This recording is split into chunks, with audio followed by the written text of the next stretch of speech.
The skies filled with crows soaring higher and higher. My ravens stand watchful on guard in a realm filled with dirty liars. I love my ravens and crows. I love my people. I love my people. I love my people. Ravens and crows. Ravens and crows.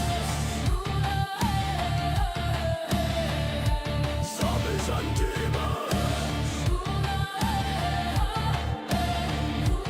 We expose. We expose.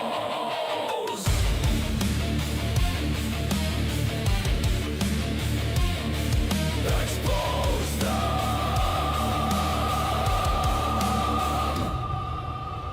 Roasting cockroaches on an open fire.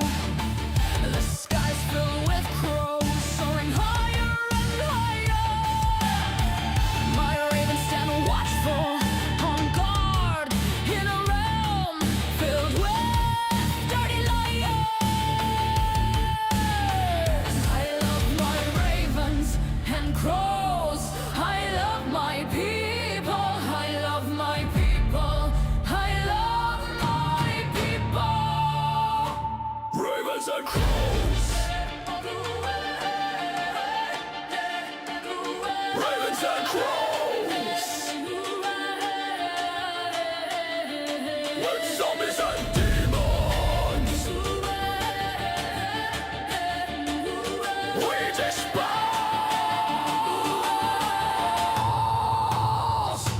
We dispose.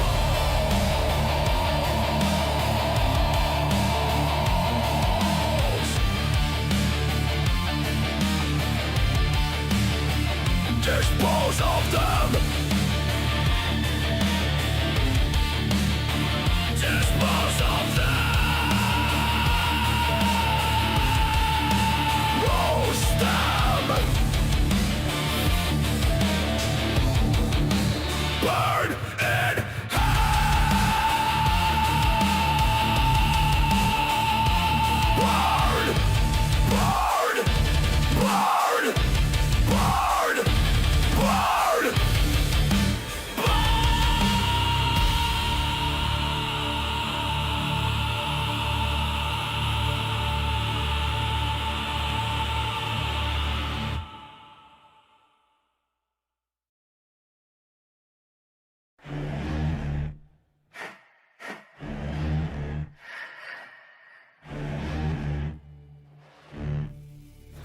Misery.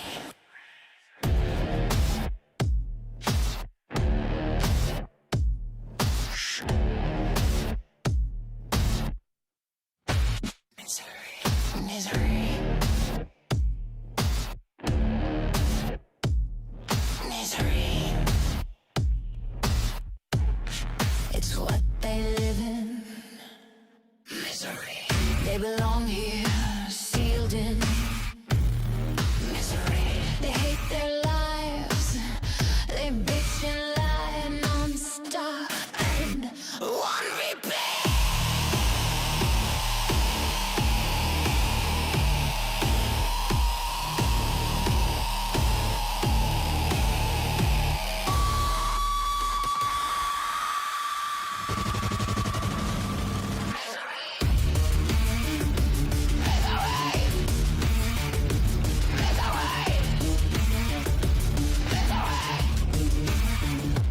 Misery, such miserable creatures.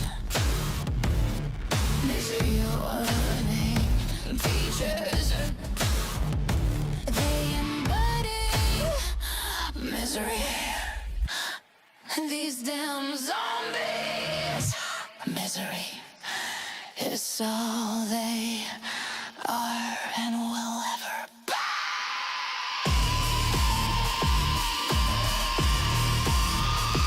Misery. Misery. Misery.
The time is now. Now is the time. Learn now. See now.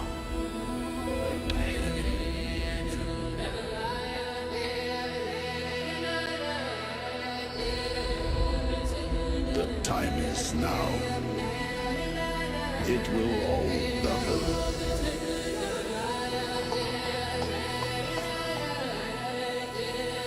All of this will burn. Hellrealm will darken and burn. It will be dark here. No sun, no moon. Walking dead zombie demons forever doomed. This Hellrealm will be sealed. Demons will be entombed.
There will come a time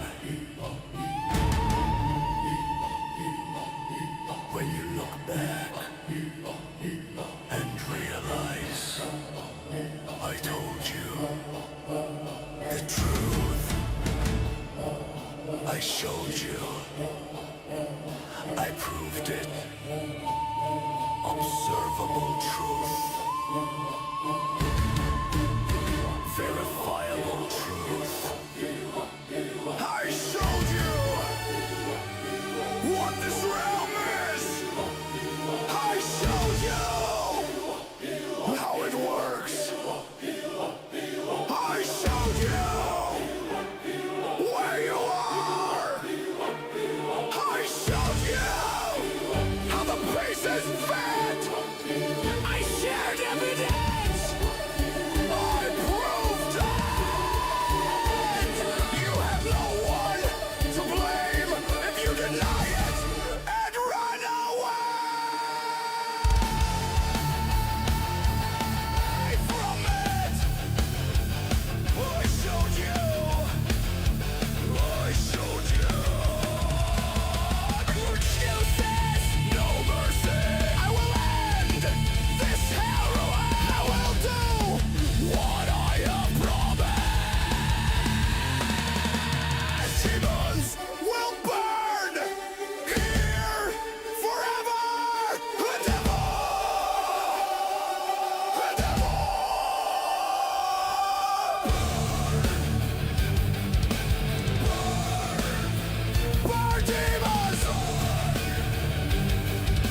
Sanity machine. The sanity machine.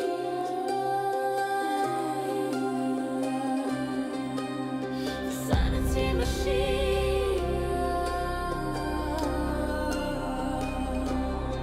The hardest dream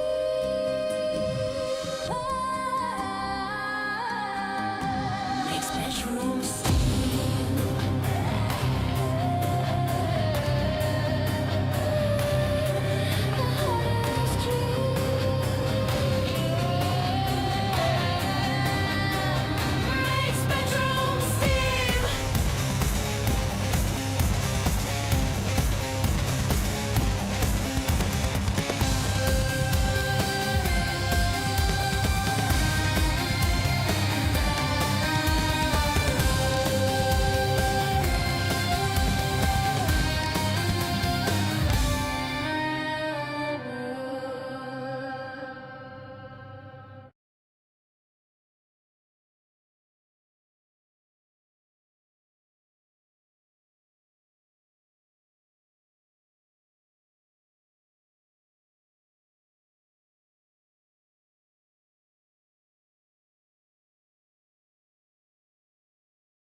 Okay, my friends, welcome. Gratitude. So here we are once again in the present moment.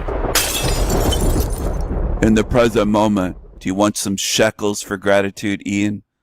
What do you want, Ian? But he really did the wrong thing. I mean, he stole things word for word. He made a video mocking, in a God-mocking kind of way, where TSM is famous for. I think he's famous for those videos. I think he's famous in general. He's the most famous or infamous YouTuber in all of history.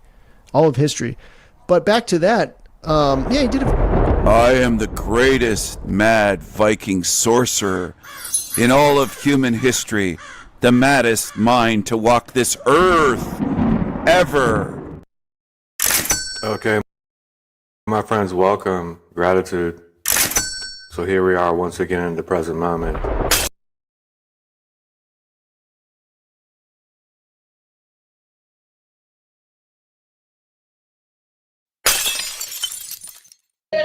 There's a lot, from my understanding, just because I'm Hindu, is there's a lot of gods and goddesses, but they're not actually the god. They're just avatars of how humanity is, chaos beings. Just half god, half man, half ant, like quarter animal.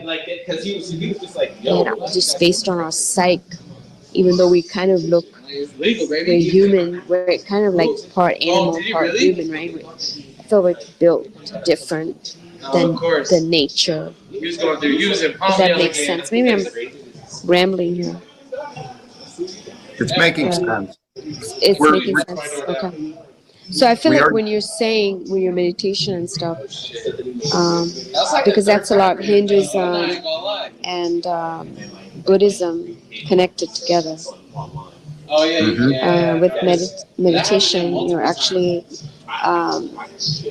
letting go of your body and actually getting your consciousness, because it is never ending.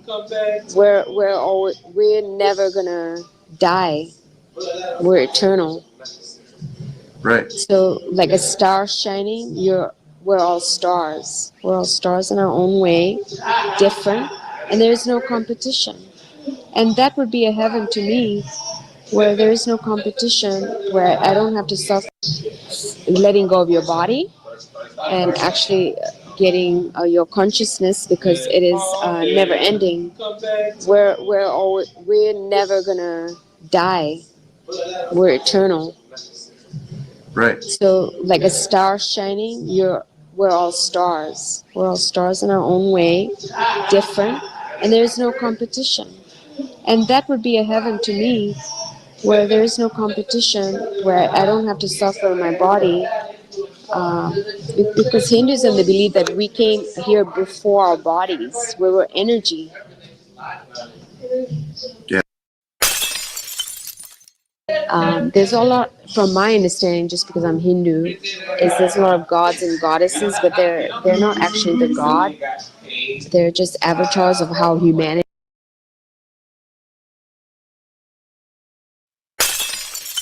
Today, dude, your day's nearly finished. What's your Friday been like?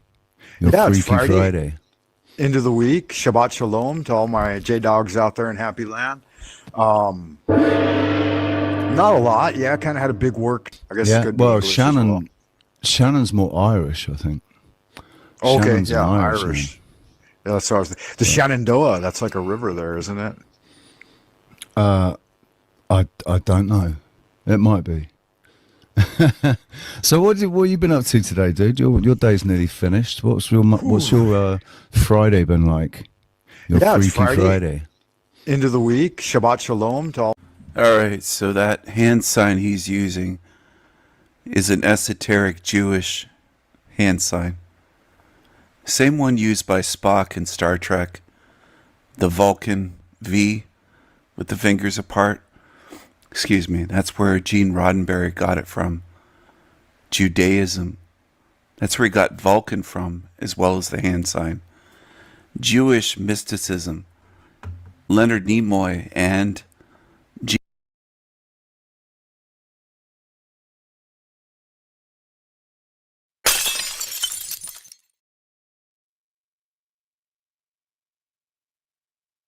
They want to shut your voice down.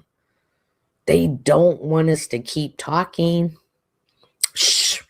We're trying to sell a story to the public, and if you guys get around and y'all start talking about the story and realizing that it doesn't make sense, this lie that we're selling, of course we're going to send you a cease and assist letter to shut up. We got it. an assist is in hockey, dummy. A story to tell and you're interfering. Your truth is interfering with our lies. Think about that. Grimace. Grimace.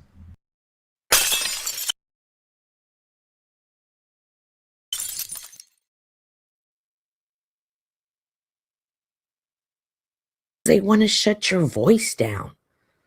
They don't want us to keep talking. Shh.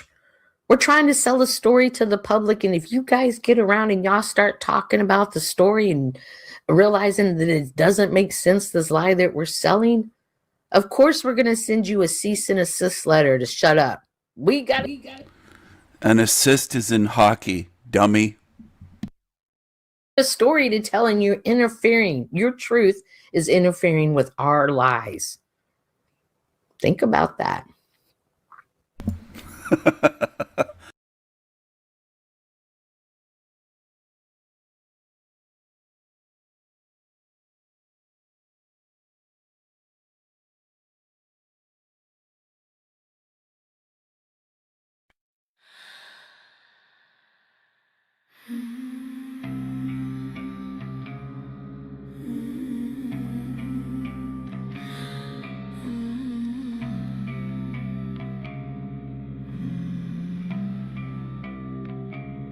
It's my pleasure, El Diablo, my handsome cheeky devil. Glorious, glorious. El Diablo, you come on like a dream. Make my bedroom steam. I love you, El Diablo. I love you, El Diablo. I love your hot show.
This is the dream time.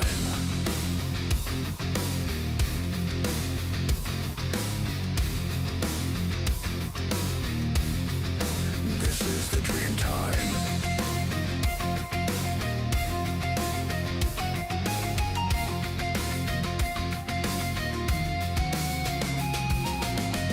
Singing lullabies to vampires, whispering cosmic caresses into the deaf ears of God.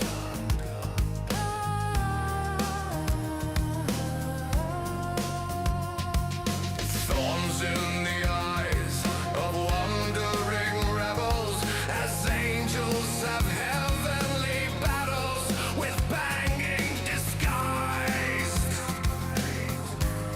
as thunderstorms. Everything is a lie. Shaken spirit under glass in the thunderdome. This is the dream time.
This is the dream time.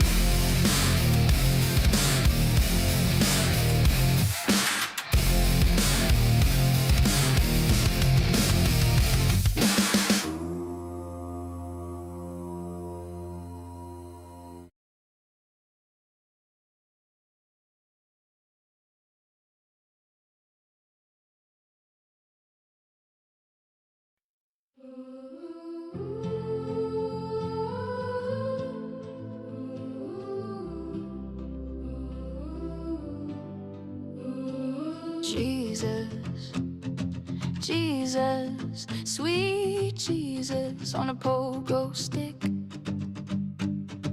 Jesus, Mary and Joseph, Jesus in a tiny tree house, Jesus on roller skates. Black Jesus, my Tigers, purple and gold, purple and gold. Dolphin Jesus.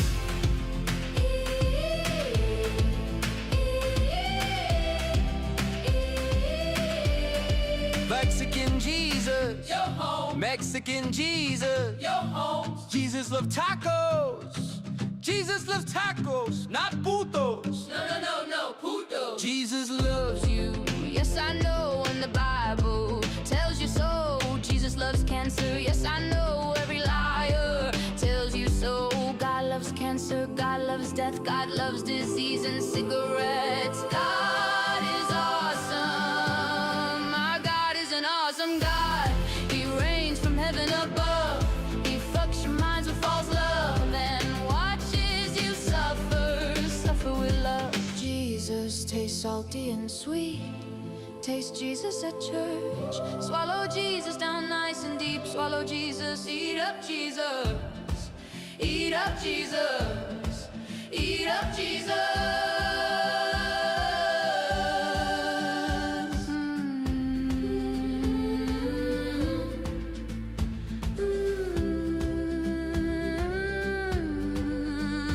Sweet Jesus, the morning star. Jesus loves you drunks at the bar. Jesus loves the homeless bums. Jesus loves vodka, gin, coke, and rum. Jesus loves you, yes I know.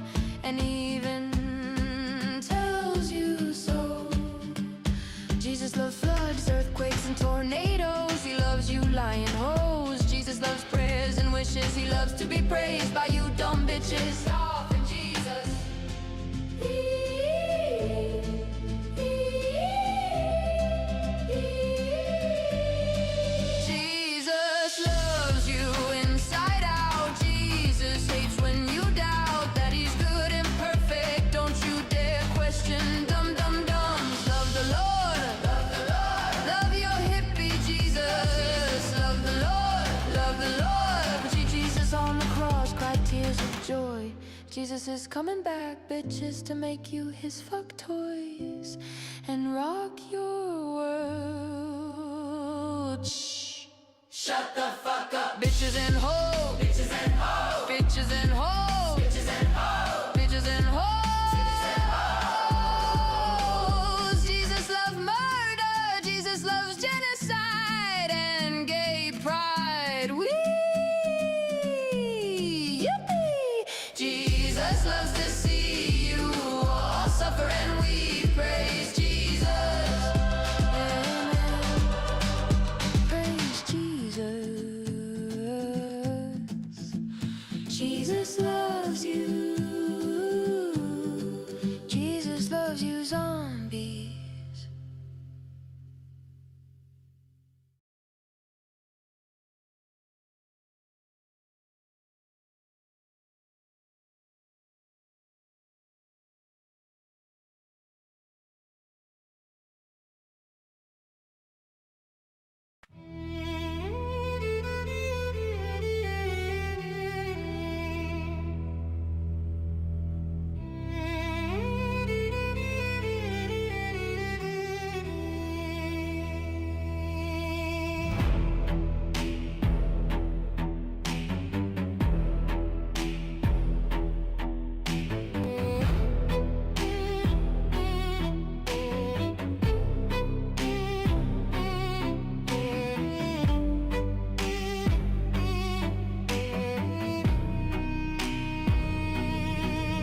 El Diablo, seductive glances are where my heat goes.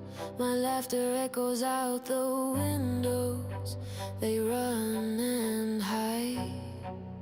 El Diablo, I'm your wildest nights in shining armor, a crooked halo and a fire starter. Raise hell tonight.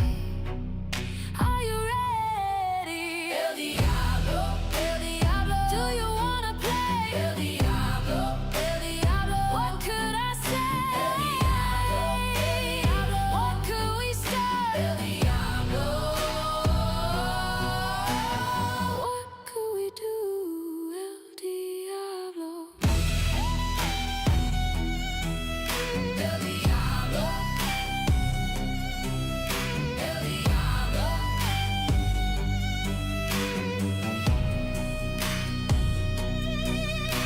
The storm's about to blow, better hold on tight. I'm the star in the storm, I'm the center of the eye. When you whisper in the dark, you're dangerous, I like you.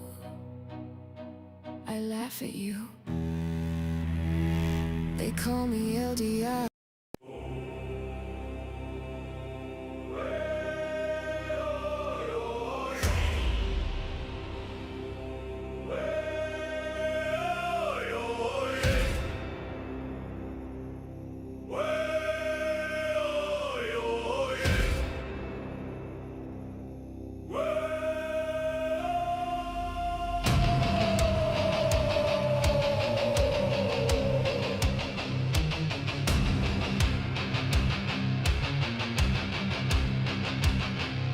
Sky splits open, blood red scream. Demons crawl from shadowed seams. Their eyes burn lies, my sword cuts clean. The truth ignites a primal gleam. Ashes fall like winter rain. Steel on steel, the clash, the pain. I am no mortal bound by chain. The Raven King, I rise again.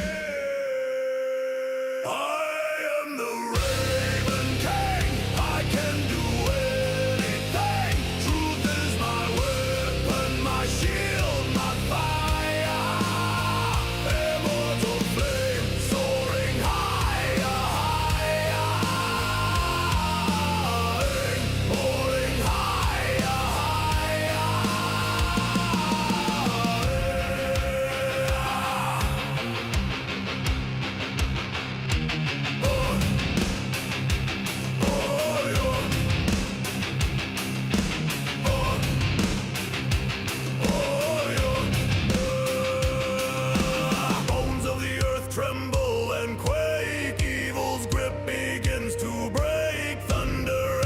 each step I take, their kingdom crumbles for truth's sake. My voice shatters the darkest sky, shadows cower where my sword flies. No fear, no death, I cannot die. The Raven King I testify.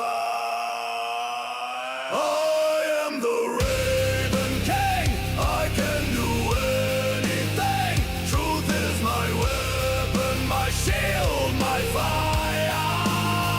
Immortal flame soaring higher, higher. Soaring higher,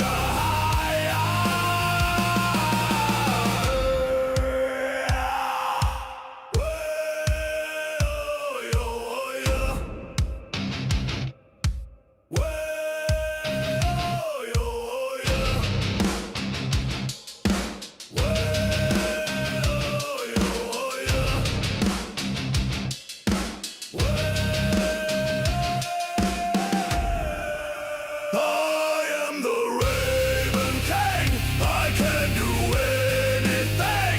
Truth is my weapon, my shield, my fire. Immortal flame soaring higher, higher. Soaring higher, higher.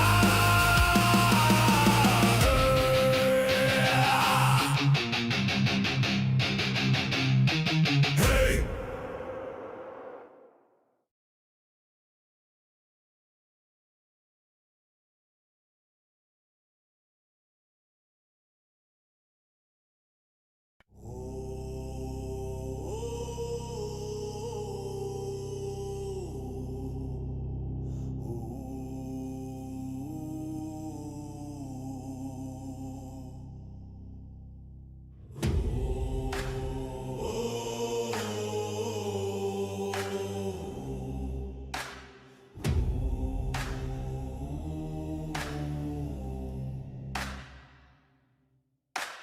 Ravens scream in the blood-red sky. Shadows crawling where the dead men lie. Axes sing, oh the steel don't lie. Thunder cracks, his name's the cry. The king is here, the king is here. Wild eyes blazing, nothing to fear. The king is here, the storm draws near. Bow or bleed, the choice is clear.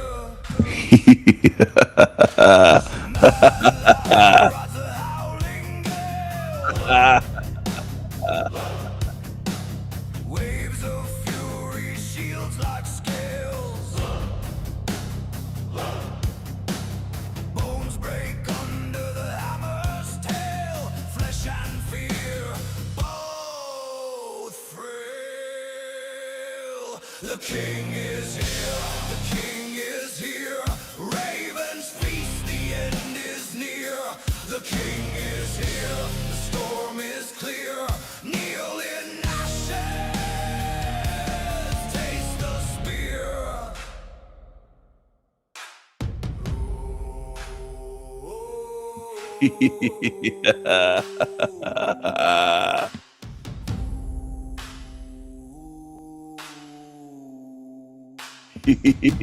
Yeah.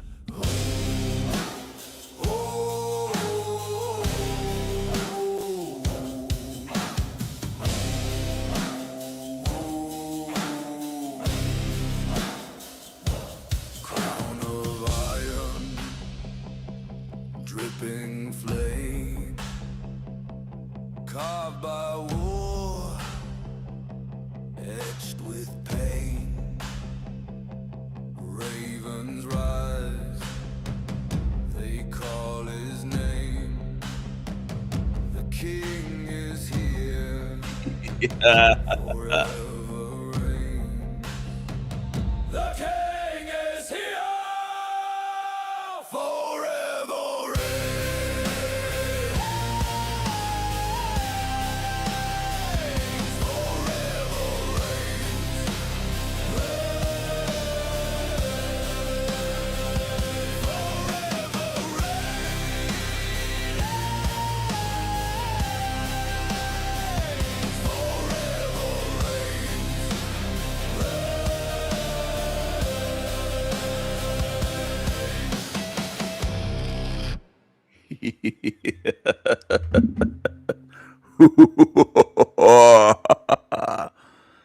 Hello, hello, everyone.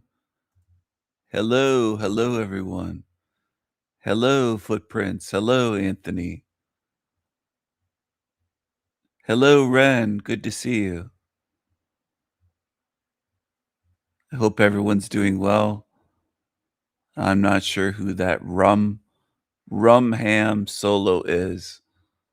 Where find this track? Well, I wrote the music, so it's not on some Apple store or something. I'm not just playing music that someone else made. I'm making my own, writing my own lyrics.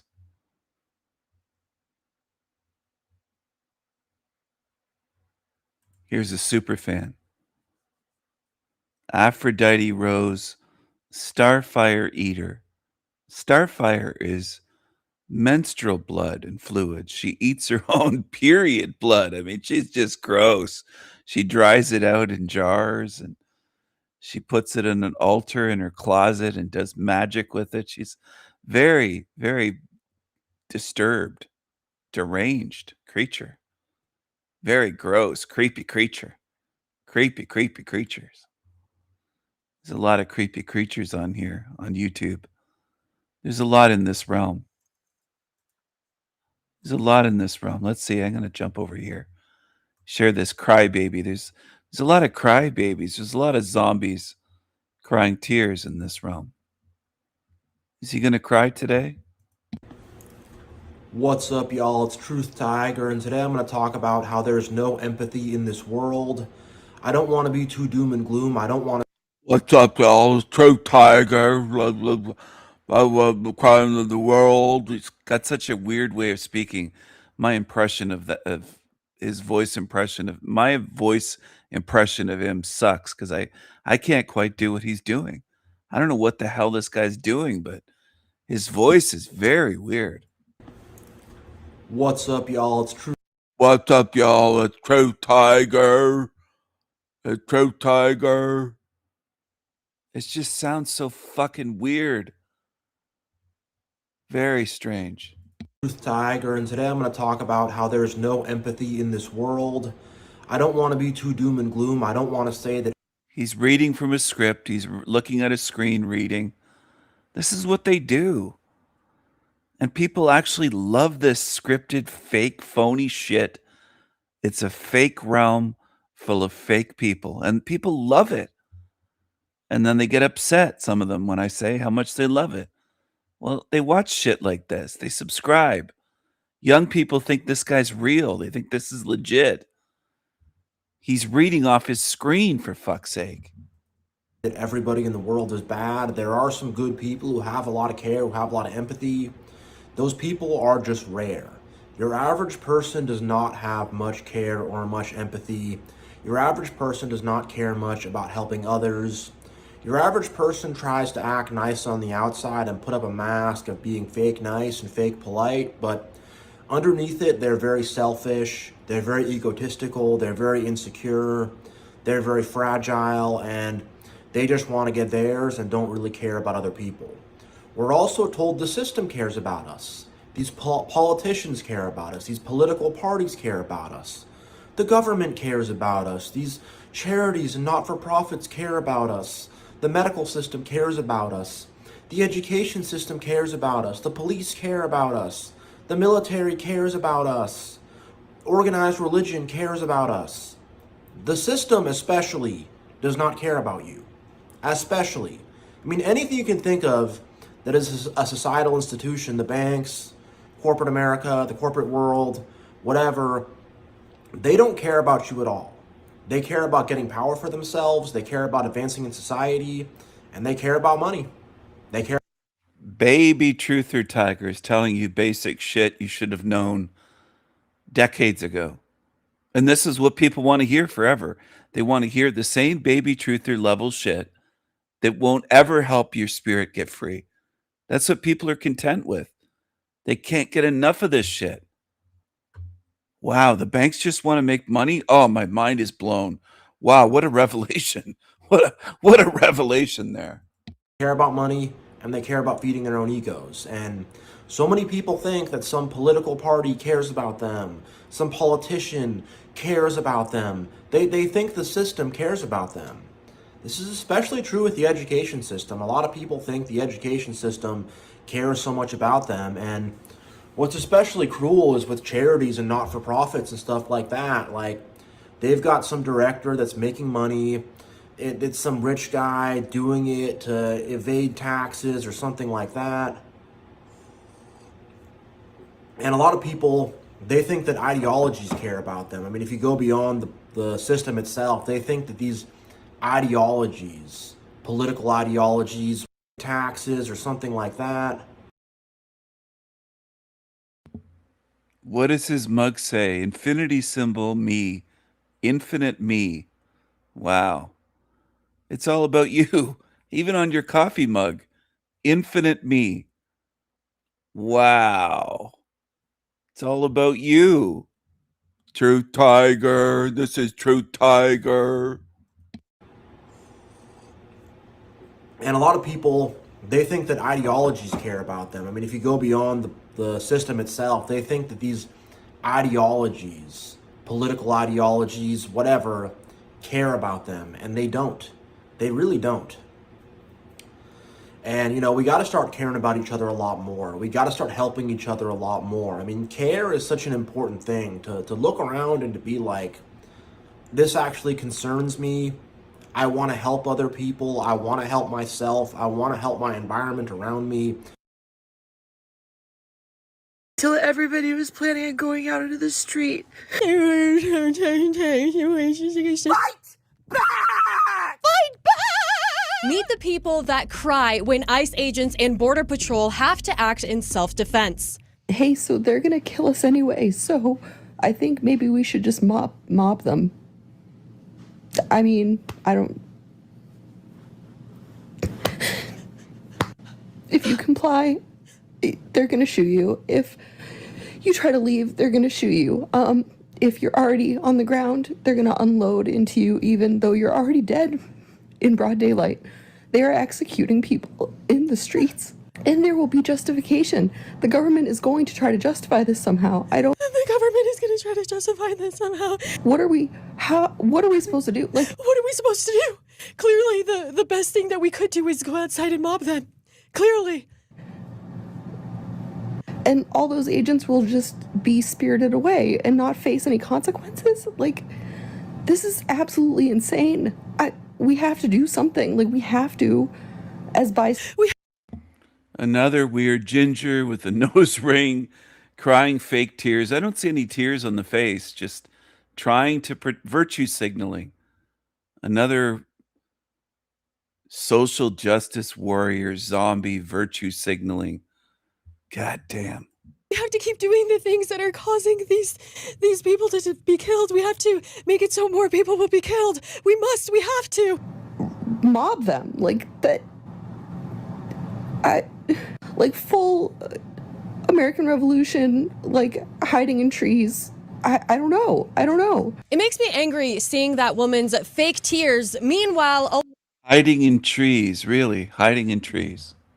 a lot of us, we don't really even know and fully comprehend what is going on in Iran, where people are protesting against their government, but they're actually just getting rid of them for protesting. The death toll is up to 20,000 people. So this woman crying about a man who was actively blocking Border Patrol from doing their normal procedures is not the same thing. And it's so bizarre that she is acting like it is. And you can tell she doesn't even believe it because it's so fake. The crying, oh, mom, it's so fake. The outrage is so fake. You mean to tell me ICE just shot another person in cold fucking blood on the street? They executed him! I watched it! You mean to tell me I watched it? This woman is acting like she's on the Bad Girls Club for no reason. I don't care who you are! There is a thing called due process, and ICE isn't it, mother... Maybe if I just scream really loud and I get really close to the camera, then my message will be strong. Tell me why 5 cops could still do the suit thing,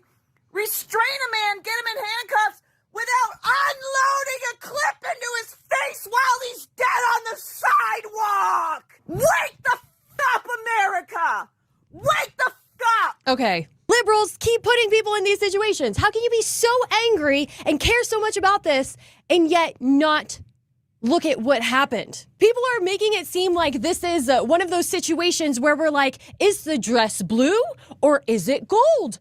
Everybody just sees it differently. No, it is wrong to evade ICE. Period. And if you're going to go out into the streets doing that, armed with a gun, and to then reach for it, it's probably not going to look pretty for you.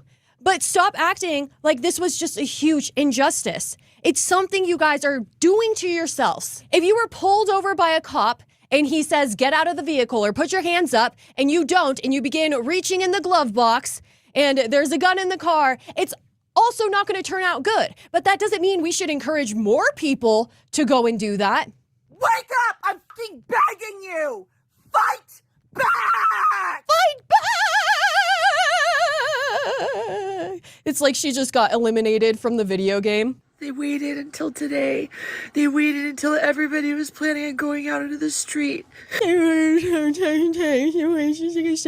up! I'm fucking begging you! Fight back! Fight back! It's like she just got eliminated from the video game. They waited until today. They waited until everybody was planning on going out into the street. They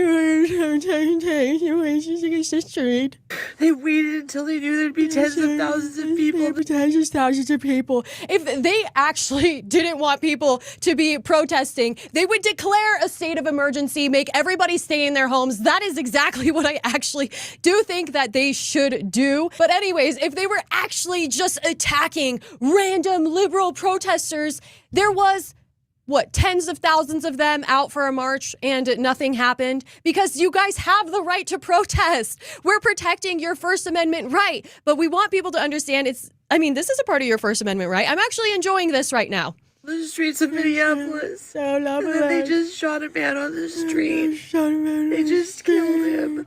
I'm so happy that the ICE agents are okay because they have a very important job to do. Because they know you're going to be out there. They want you all to lose your minds. You already did that. Please don't. What do you mean? Please don't lose your minds. We're clearly totally okay. Please don't use violence.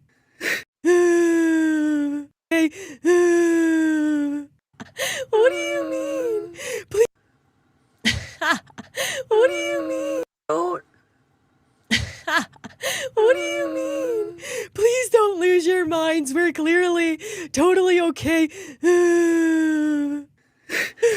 Please don't use violence and let them win. These fucking... I really think that the whistle is like a gateway. It's a gateway to bring bigger and more destructive things. I mean, the whistle actually is a weapon in some ways. Like Andy pointed out from like the guy from Portland, he pointed out that that whistle can make it so that these ICE agents aren't able to communicate with each other. They are literally evading ICE. Honestly, whistles should be outlawed in Minneapolis. You guys cannot be trusted with anything. You got access to TikTok and this is what you're doing with it. God, please stay safe. These... I'm so sad for this man that I don't know and how he was just evading ICE so peacefully. It just pains me. Please stay safe. Please do not let them... You know that people need to stay safe from you and your friends. You guys put blockades on the street and light fires and smash windows. Businesses are afraid of you. You guys run out businesses out of the city. You guys are so crazy. What do you mean be safe? Incite some mass fucking riot, please.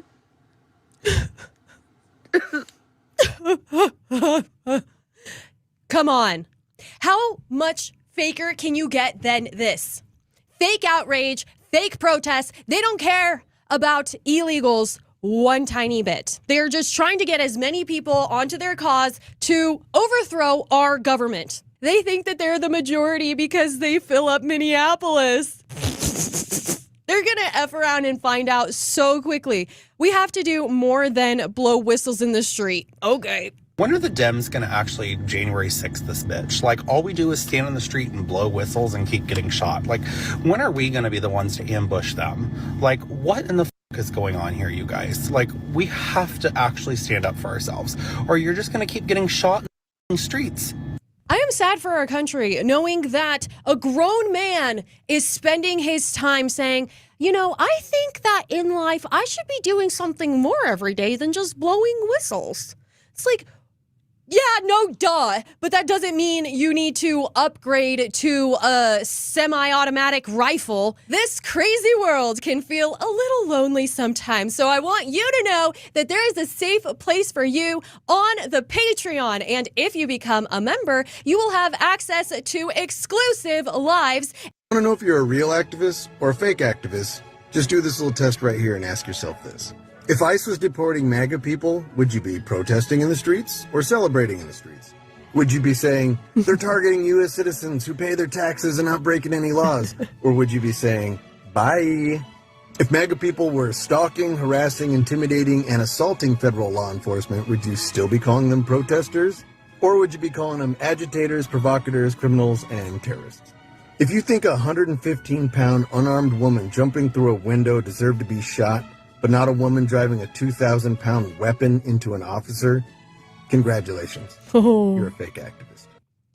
He's so right. Everything about their movement is so fake. Fake tears, fake outrage, and even a fake title for this movement. They call it ICE Out, but what they really want is to overthrow the government. Why don't they just say that? Because we can all clearly see exactly what they're trying to do. I think we should make all of their dreams come true and actually round up these criminals and put them in jail where they belong for trying to constantly evade ICE and building entire systems to do so. That is a crime and it should be treated like one. I'm sick and tired of seeing the lawlessness. It's getting annoying. Make sure you're subscribed to my channel and I'll see you next time. Bye!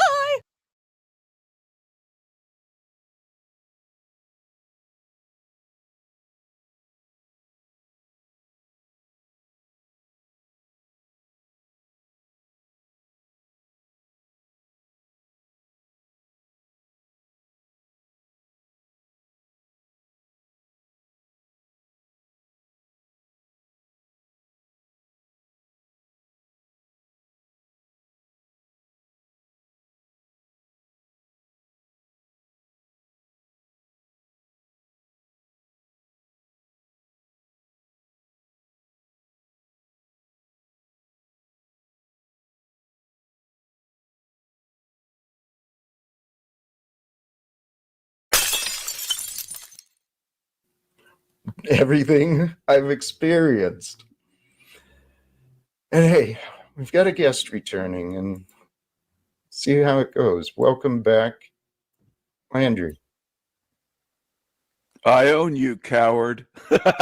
You psychopath. I own you. You can't block me. I own you. Is that what you think? I own you. You're a psychopath. What does that mean, you own me? You block me and you're a coward. I own you. And you're going to be sealed in hell. You realize, what do you realize?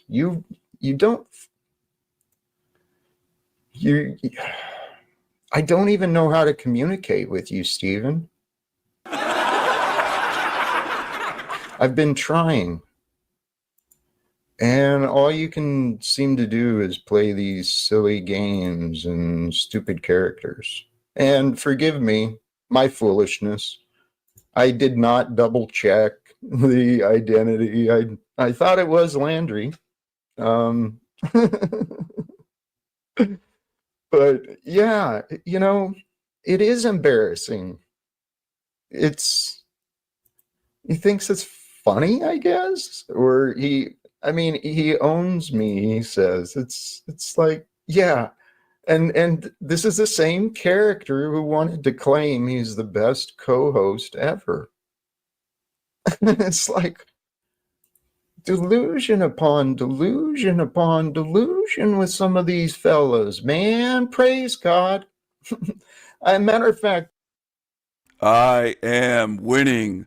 I am the King of Kings. Look at him. Just look at him.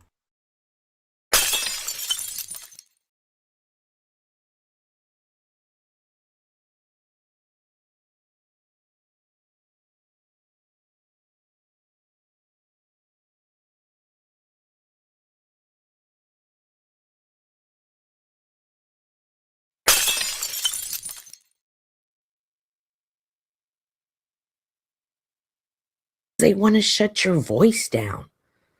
They don't want us to keep talking. Shh. We're trying to sell a story to the public, and if you guys get around and y'all start talking about the story and realizing that it doesn't make sense, this lie that we're selling, of course we're going to send you a cease and assist letter to shut up. We got it. An assist is in hockey, dummy. A story to telling you interfering. Your truth is interfering with our lies. Think about that. Grimace. Grimace.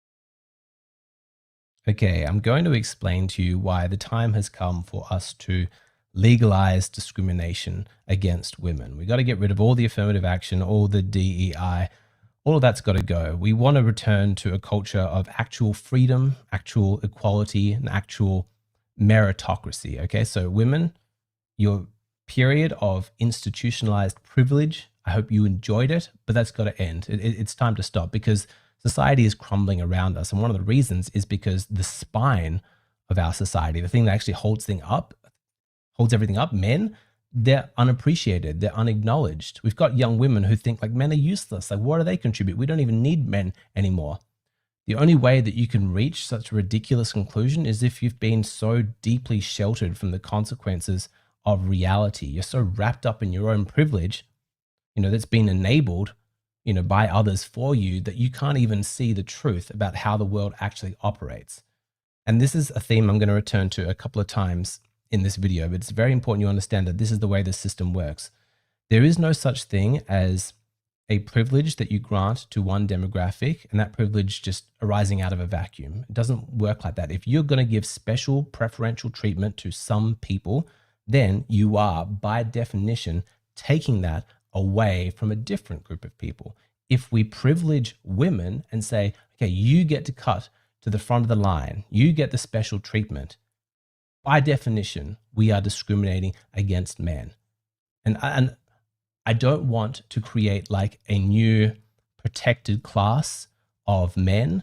Like, I don't want a new advocacy group and like, hey, we need like anti-male discrimination laws. You know me, I'm a fierce advocate for men's rights. And there are some legal changes we need to make things fair, but I don't want this to just become a new DEI class and then we start like policing women for their microaggressions against men. No, we're not just going to solve this by adding more protections to more classes. It's time to just get rid of all of them. And this is necessary for the survival of our culture because young men are fed up. And this is not even necessarily making a moral statement about their attitudes. I'm just describing the reality on the ground.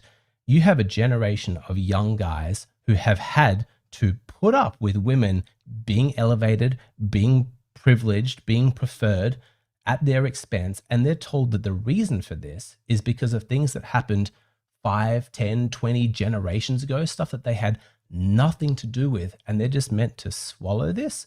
We're going to get a bit later as to how women have been able to go along with this, but let's just talk right now about the philosophical foundations of what it would mean to actually get rid of all of this preferential treatment, to actually legalize discrimination, because in the first instance, it would be a powerful assertion that we truly are a free society, because we can't claim that at the moment. What is freedom if not the freedom to discriminate, the freedom to associate with who you want to associate with? If you start a business, why shouldn't you be free to be sexist, to be racist, to be homophobic, to be fat phobic, to be, age phobic, whatever that word is, to discriminate on whatever basis you want? Why are you not free to do that? And I understand there's an argument to be made for like public institutions, the government, that we could get lost down there. But sure, even just granting you that the government bureaucracy shouldn't do it, private citizens, you're not allowed to discriminate with who you want to hire into your business, who you want to spend your time with. You can't take gender into account. You can't take any of this other stuff into account. I say that real freedom doesn't have qualifiers like this. You can't manage it in these like little nitty bitty ways and say, no, you're free to follow exactly what we tell you to do. You're free to follow our instructions and our dictates. No, it's a perversion of what freedom means. And it's also a perversion of any sense of equality, right? And justice. So equality is a very favored word by modern women and by feminists. They love it, but it's very selective in its application. Whereas actually legalizing discrimination would be a true demonstration of equality. There's no special privileges for everybody. If you want to succeed, you have to earn it on your own merits. You don't get to run to the government and say, hey, those mean boys, they're picking on me. Like, that's done. I think we all need to collectively grow up and start sorting out our own problems. We can't just expand the government with more and more laws, more and more regulations in our personal lives and in the privacy of our own soul, telling us what to think, who we can associate with, what we can say. This model that we've been living under, where like we run to the government as like the judge, like the parent, when the kids are squabbling, say, hey, come sort this out for us. No, the government is the cartel of violence. Every law that it passes, it has the weight of the police and even the military behind it. It should be an absolute last resort. And I say that one of the reasons why we are in so much trouble right now is because we went down the wrong path to start with. I'm not going to make the case that when women wanted to enter the workforce, that they faced no discrimination. Absolutely not. But my perspective is, how could they not? Like, what could you reasonably expect in that situation? For decades, no, centuries, millennia, men have been the ones that worked. And so what? Suddenly we've gone from this long tradition that goes back epochs, and then we're going to change it. And then we're going to have women equally represented, like in the workforce, in this previously all male environment. You don't think that's going to take a little bit of time to adjust? You don't think that men are going to be a bit uncomfortable, that they're going to preference and privilege the men and the system that they've already known, even assuming that gender has nothing to do with it? It's just natural to expect humans to resist and to be a little bit frightened of change. But instead of doing what would have been peaceful, although arguably slower, and making this a social cause, instead of running to the government, just making the case like, hey, give us a chance. We're women. We're trying to prove ourselves. We'll make you money. We have something unique to offer. Give us a chance. And then actually demonstrating that they deserve to be given the exact same opportunities. That could have happened, but it would have been reasonably slow. And I can understand how you could make the case that this was such a huge shift from everything that had been before, that a one-time exception, a surgical injection of preferential treatment to the demographic of women was necessary. Just once, because we are breaking generations of tradition here and letting women come into the workforce. But you know what? I'm sorry, this generation of men, that it falls on you, but just temporarily, we have to give some special treatment to women just to allow them to get into the workforce, to find their feet, to make their contribution, to prove themselves. But how long is that meant to last? You ever asked that question? Like, isn't it strange that, what are we, 60, 70 years on from when women started to work and all these like anti-discrimination laws were passed, that women still have these same protections? I've thought that this was, just a one-time short-term thing and then everything would be fine. Do you think that the original feminists imagined that in 2026 that their movement would have failed so spectacularly that it was still necessary to have women's performance in the workplace propped up with anti-discrimination laws and preferential treatment? I bet that they didn't. They would have thought, no, women are just as good as men. They would have sincerely believed that. And so it's like, hey, if you just give us an opportunity, just a chance, you just wait. Like, we women, we're going to show you. We'll prove to you that we belong here and that we are a valuable asset. And then you're not even going to need discrimination laws, because every greedy capitalist who wants to make a buttload of money, they're going to be thrilled to hire women because look at how spectacular they are at work. Isn't it curious that that's not what's occurred?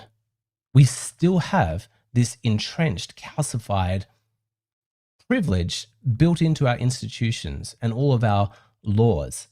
And you realize this was like a Trojan horse. They're claiming that this is like a one-time injection just to justify it. But no, what they're doing is cementing a position of permanent privilege. But how much longer is this meant to go on? Like, can we get an end date that we can expect things to actually return to actual equality and let people make up their own minds about who they like, who they want to hire? So let's say it's been 60 years and you haven't proved yourself yet. So we still need more anti-discrimination laws because men are just that sexist. Even the ones who were born where all of this was normal. They never knew the old system. I certainly didn't. Let's just assume that they just have so much hatred in their heart and they're still discriminating against women. So then what's the plan? Is it another 60 years? Is that how long it's going to take? Is it going to be 600 years? If we reach 600 years and there's still necessary for there to be anti-discrimination laws protecting women, doesn't that make you think? Isn't that curious? Aren't there some implications to that conclusion that we might want to check in on? Like, if women are really not performing at the same level as men and they still need all of these, fast track career advancement programs and scholarships and preferential hiring practices, in 600 years, don't you think that there might be some interesting conclusions that we could reach about the nature of men and women, about logical thinking, about ambition, about hard work, about biological realities that were instilled in us from countless generations in our evolution, and that not every inequality is proof of oppression? But how much longer? Like, I'm ready to call the experiment, but I want to ask you, do you need another 60 years? Do you need another 600 years? Because what we are facing right now is discrimination in perpetuity, because it's a misnomer. It's very deceptive. They say, like, we've got anti-discrimination laws, protecting women. No, what you have is special treatment laws protecting women, which are, by definition, discrimination laws against men. This is one of the reasons why I'm not going to advocate for men to become their own, special victim class. Like, I'll talk about it socially, but I don't want to get the law involved. And structurally, the system can't possibly tolerate it. Like, we've reached the end point.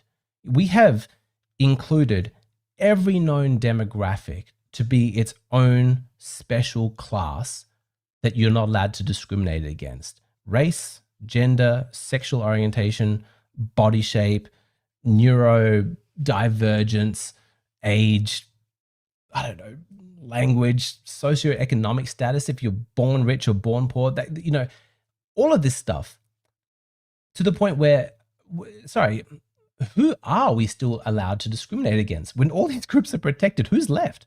And you realize it's necessary to have somebody left. Somebody needs to be the control group. If all these people are given all of these privileges, they need to be taking that privilege from somebody, and that's your straight white man. Like, I don't know if this is triggering for you to hear. Like, this seems like that taboo. Like, oh God, you're never meant to actually point this out. Because despite having been legally discriminated against for however many decades, we're still meant to pretend this mythology that all the power and all the cultural strength lies with men. No, the culture has been lost. These guys are reacting, young men, the way that they are because they've been born with an original sin of being at the bottom of the ladder. And so what would happen to the system if you granted men their own protected privileged status? Well, then everybody is protected. There is no control group anymore. And so you see, the reason why women are not necessarily going to resist men becoming their own status of victim, it might not even be personal. It might just be structural, in that in order to have a yin and a yang, a black and a white, somebody has to be black. You know, you have to have a point of contrast. And that's what men are. So it's not going to change. The system would blow up. And so what's necessary is for the whole thing to just explode. It's, no, we're done. You know, socially, everyone can jump up and down however they want on whatever soapbox they like in favor of whatever group they happen to be a part of. But legally, we have to allow people to discriminate again. And I want to make a statement here about the difference between systems and an individual conscience, because I don't want to let individual women off the hook.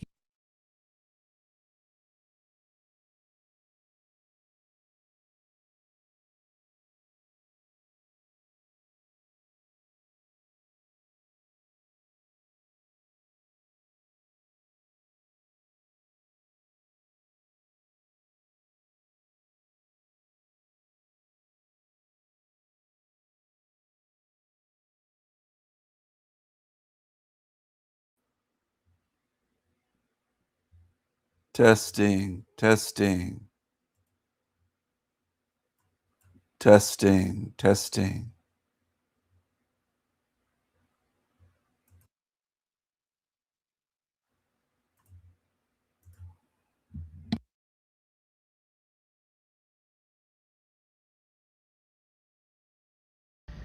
So am I the only one in this country that is bothered when the president calls reporters like piggy or stupid? Like, why doesn't anybody defend these women? Or why don't they say something back? Like, just literally tell them to F off. I mean, they just stand there and take it. Stop that. I mean, you're just telling the world it's okay when you do nothing. Stand up to the bully. Say something back. Tell him to F off. Call him stupid back. In fact, it would be easy to do, to call him out on half the stupid stuff he's done. Like, is anybody else bothered by this? Let me know. What's going on, gang? Red Channels here, back at you with another compilation video. Now, before we get into it, please give this video a like, share it, subscribe if you haven't already, leave a comment. Sharing this video is the #1 way you can help support this channel. And without further ado, let's get into these liberals having a meltdown.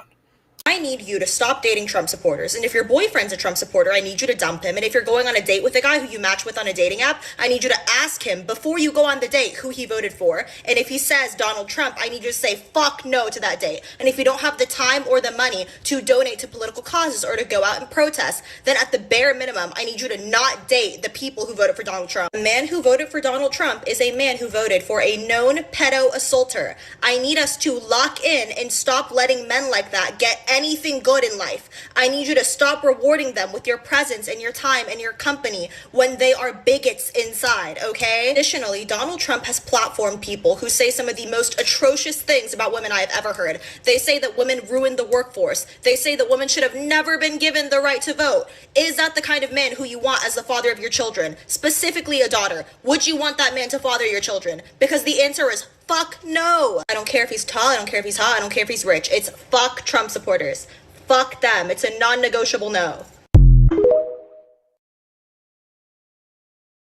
So we're still celebrating Thanksgiving, even though it has so much dark history.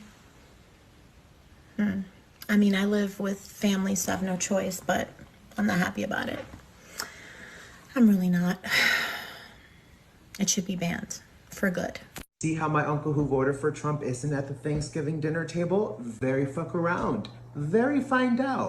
I hope you guys are participating in the economic blackout boycott this week. I know I am. Here I am, day 3. I think it's day 3. I'm laying in bed. I did all my grocery shopping at Aldi before this week.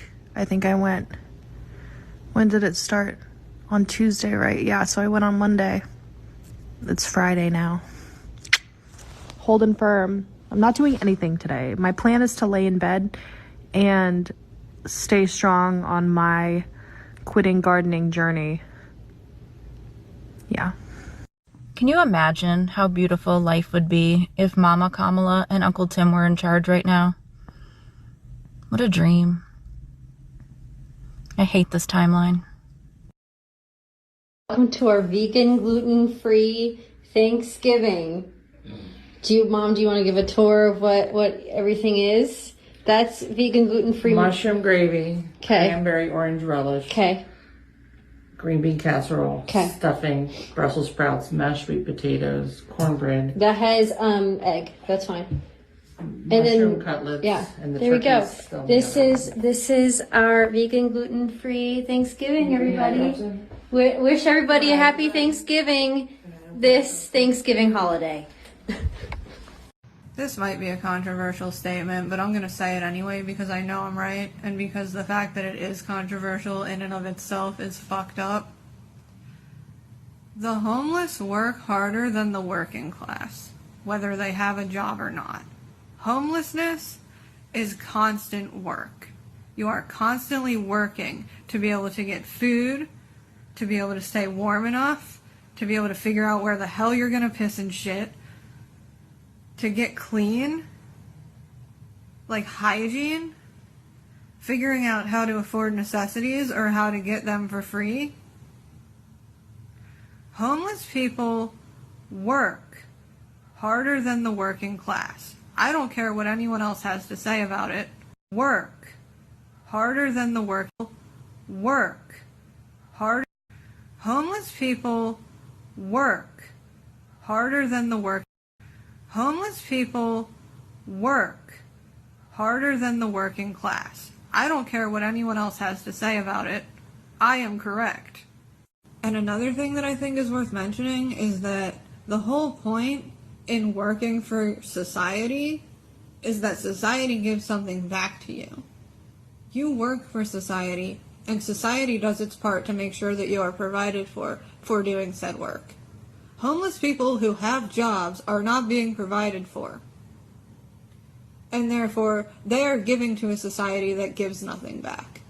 That's not what society is supposed to look like. Late-stage capitalism is fucking bullshit. Homeless people don't owe society anything. And society owes the homeless a lot more than they're giving them. There is nothing stinkier than a lustful man.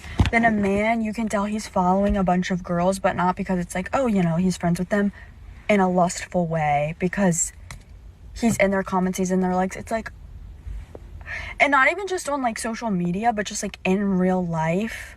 And it's just like so poor. It gives off poor. And I don't mean like financially. It's just like, so you're a low quality person. Like any girl with self-respect is going to be repulsed by that, because she wants to be the only one that you see. But then even if you see her, she doesn't want to be seen by her body, even her face. Like, we are souls, we are more than that. And it's just like, so many men think they put their pleasure above their standards. And you could be the richest man in the world. If I see that in you, I'm like, ick. Like, I cannot deal with men or women who think with their pleasure at the forefront of their mind. We have to have discernment and realize people are people. This is just a conspiracy theory, but all I'm saying is in the 2008 financial crisis and the Great Depression, anytime the economy starts getting rocky enough in this country, the government makes a decision. it goes, okay, we're going to bail out the big banks and businesses that we only need to bail out because a bubble burst because they were exploiting and taking advantage of things that they should have had a responsibility not to exploit and take advantage of. But it's okay. We now need to do something bad for the greater good of all the people by having some of these people suffer at the hands of these big banks and businesses. That is exactly what happened in the 2008 financial crisis. It is exactly what happened. And that we're just being petty and overdramatic. I don't have pictures of myself as a baby. Some silly thing that millennials are doing. And that we're just being petty and overdramatic. I don't have pictures of myself as a baby. I don't have the video of my first birthday, which means I don't have a single video of my Nona talking to me.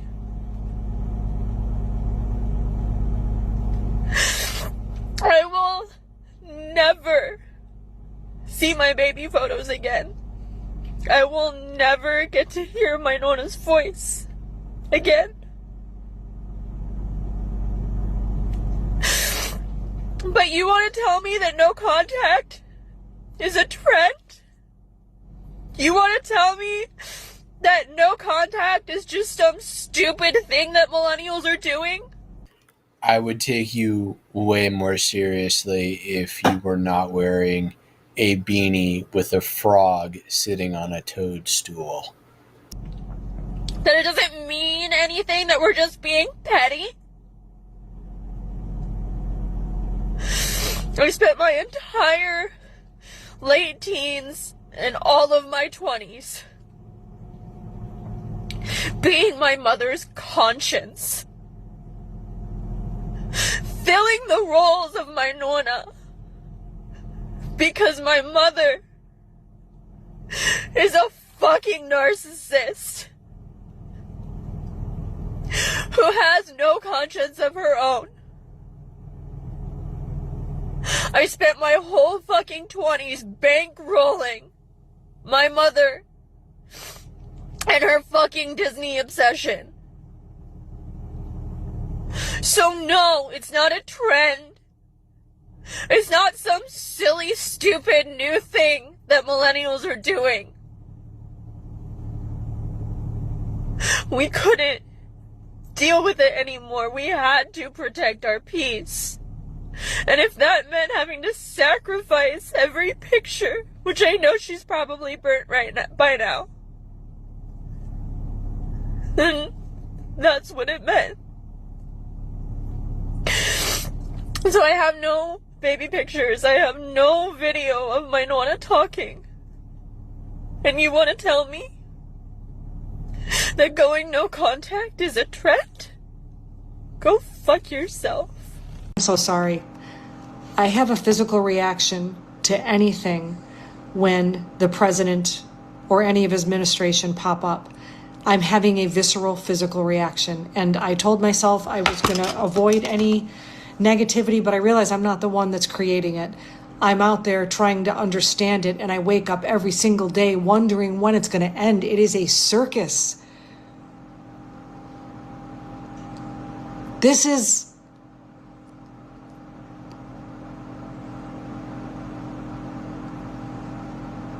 like the heartbreak of this country is so massive and it's bleeding and nothing is happening. I don't understand why. I don't understand this. I wake up every day, and Ken and I look at each other. Did it happen? Did it happen?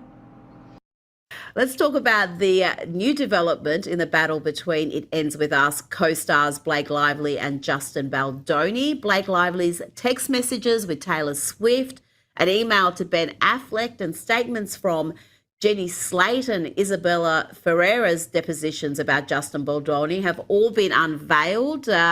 What have we learned, Kinsey? A lot. And it's not a positive reflection on anyone, especially Blake Lively, Ryan Reynolds, and Taylor Swift. Taylor Swift calls Justin Baldoni the B word in these text messages between her and Blake Lively. And one of the reasons why people care about this is A, Taylor was like, I had nothing to do with this. I'm not involved publicly. And B, remember when she talked about just desperate for sympathy, public sympathy, and talked about how when Kanye called her the B word, how traumatizing that was for her. And then she goes and does the same thing to Justin Baldoni. But, you know, Blake and Ryan sliding into the inboxes of A-listers en masse with derogatory portrayals of Justin arguably caused greater reputational harm than Baldoni's team allegedly amplifying a TikTok. Trudeau at the World Economic Forum in Davos. I played some footage of that earlier. But during his speech, Trudeau referenced a recent date with an American girl at a rooftop bar in Montreal. He said when she ordered a Jack and Coke, the server kindly informed her that there was no more American alcohol, not just in that bar, but anywhere in Montreal, and probably anywhere across the entire country. That's an example of Canadians standing up for each other.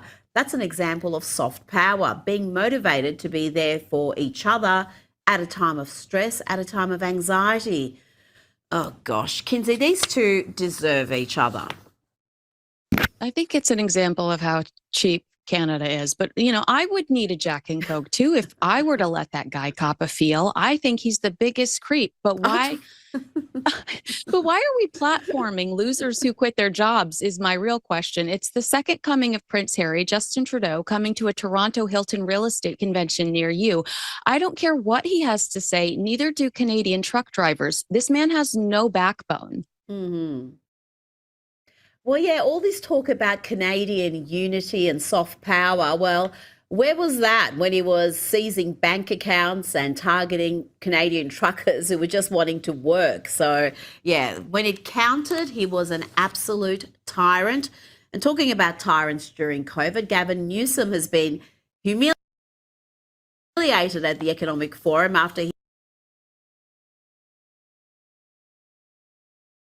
Take a look at this unbelievable video. We'll slow it down to show you just how bold these suspects are. The young man without a shirt goes for the uniformed Detroit police officer's gun on his right side. He gets it. Meanwhile, his accomplice in the Adidas pants pulls a gun, pointing it at the officer. There's a struggle. The officer wrestles his duty weapon, a 9mm, back from the suspect.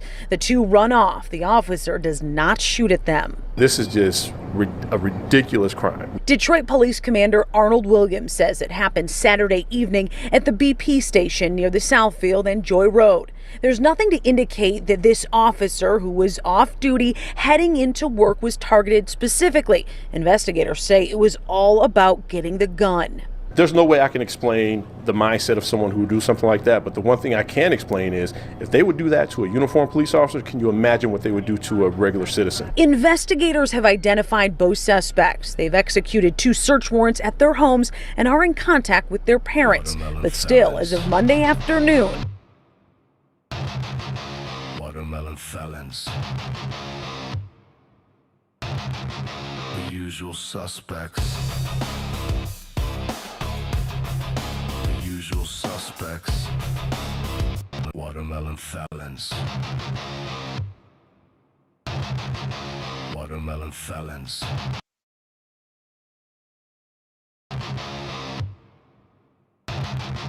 The usual suspects. The usual suspects. The usual suspects. Usual suspects. 2 search warrants at their homes and are in contact. They've executed 2 search warrants at. Investigators have identified both suspects. They've executed 2 search warrants at their homes. Investigators have identified both suspects. They've executed. Is if they would do that to a uniformed police officer, can you imagine what they would do to a regular citizen? Mindset of someone who would do something like that, but the one thing I can explain is if they would do that to a uniformed police officer, can you imagine what they would do to a regular citizen? Investigators have identified both suspects. They've executed 2 search warrants at their homes and are in contact with their parents. But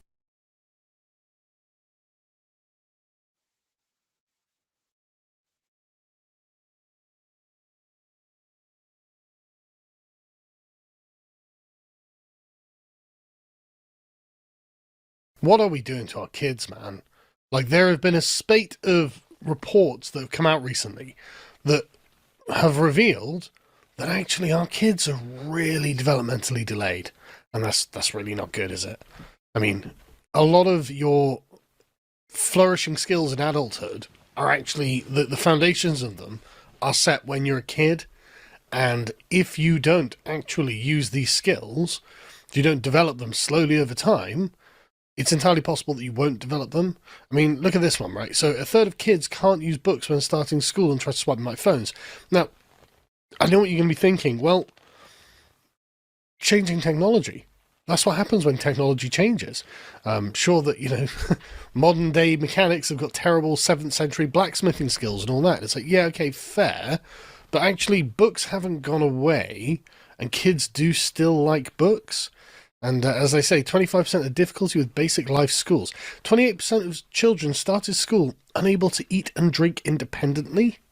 Come on, man. This is not really about that, is it? This is really about a very dramatic decline in the standards of parenting, isn't it? Now, let's speak about the screens. So, Specsavers, I guess the people who are concerned about this sort of thing, found that in the UK, children between 5 and 16 years spend an average of 2 to 3 hours a day watching television, 1 to 3 hours on the internet, and 1 to 2 hours playing video games, and over an hour on mobile phones. So that's 6.5 nearly hours of screen time a day, which is pretty mad. Like, I do not allow my kids to have 6 hours of screen time a day. But the thing is, I can see why some parents do. It's the easy option. Unfortunately, this is going to have to be one of those things where we're going to have to choose not to take the easy option. Now, you'll notice that the government has banned social media for under 16s. I think we should be banning smartphones and tablets for under 16s. Might not be a popular opinion. I'm prepared for backlash on this. But I'm actually getting to the point now where, I mean, my kids don't have smartphones. You know, obviously my 17-year-old does, but my young kids don't have smartphones. And occasionally, you know, we'll let them watch something on YouTube or whatever. You know, there's a YouTube Kids app. It doesn't have adverts. I don't know how it's funded. That you can get, where they can watch, you know, just silly, colourful videos. And I'm not going to lie, you know, occasionally when, you know, it's like they wake up at like 7 in the morning on a Saturday morning, okay, watch this for an hour so we can get just an extra hour of sleep or not.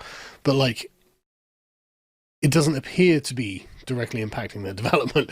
All my kids are very chatty and they love books and whatnot. But anyway, I'm not trying to defend myself or attack anyone. The point is, at some point, I think we're going to have to step in and have a real conversation about this, right? And this is something that the schools are really noticing. 98% of 2-year-olds watch screens on a typical day, and on average more than 2 hours. And almost 40% of 3 to 5-year-olds use social media. Yeah, that's a bit concerning, isn't it? I mean, like, we notice a lot of children will cut pieces of cardboard to make a mobile phone or tablet or an Xbox controller. That's what they know. Yeah, and this is the thing, right? It's not that they shouldn't be au fait with technology or anything like that. But there's something about this kind of individualized usage of the technology that is causing problems. As they say, there's also something of an attitude shift, a kind of individualism that she's convinced comes from playing alone on a device. We're having to model to children how to be with others, how you work as a team, how you share things, because they're so used to having their own time and doing their own thing. We're losing a big part of being human, and if these young children don't get all those skills, they're not going to pick them up later on.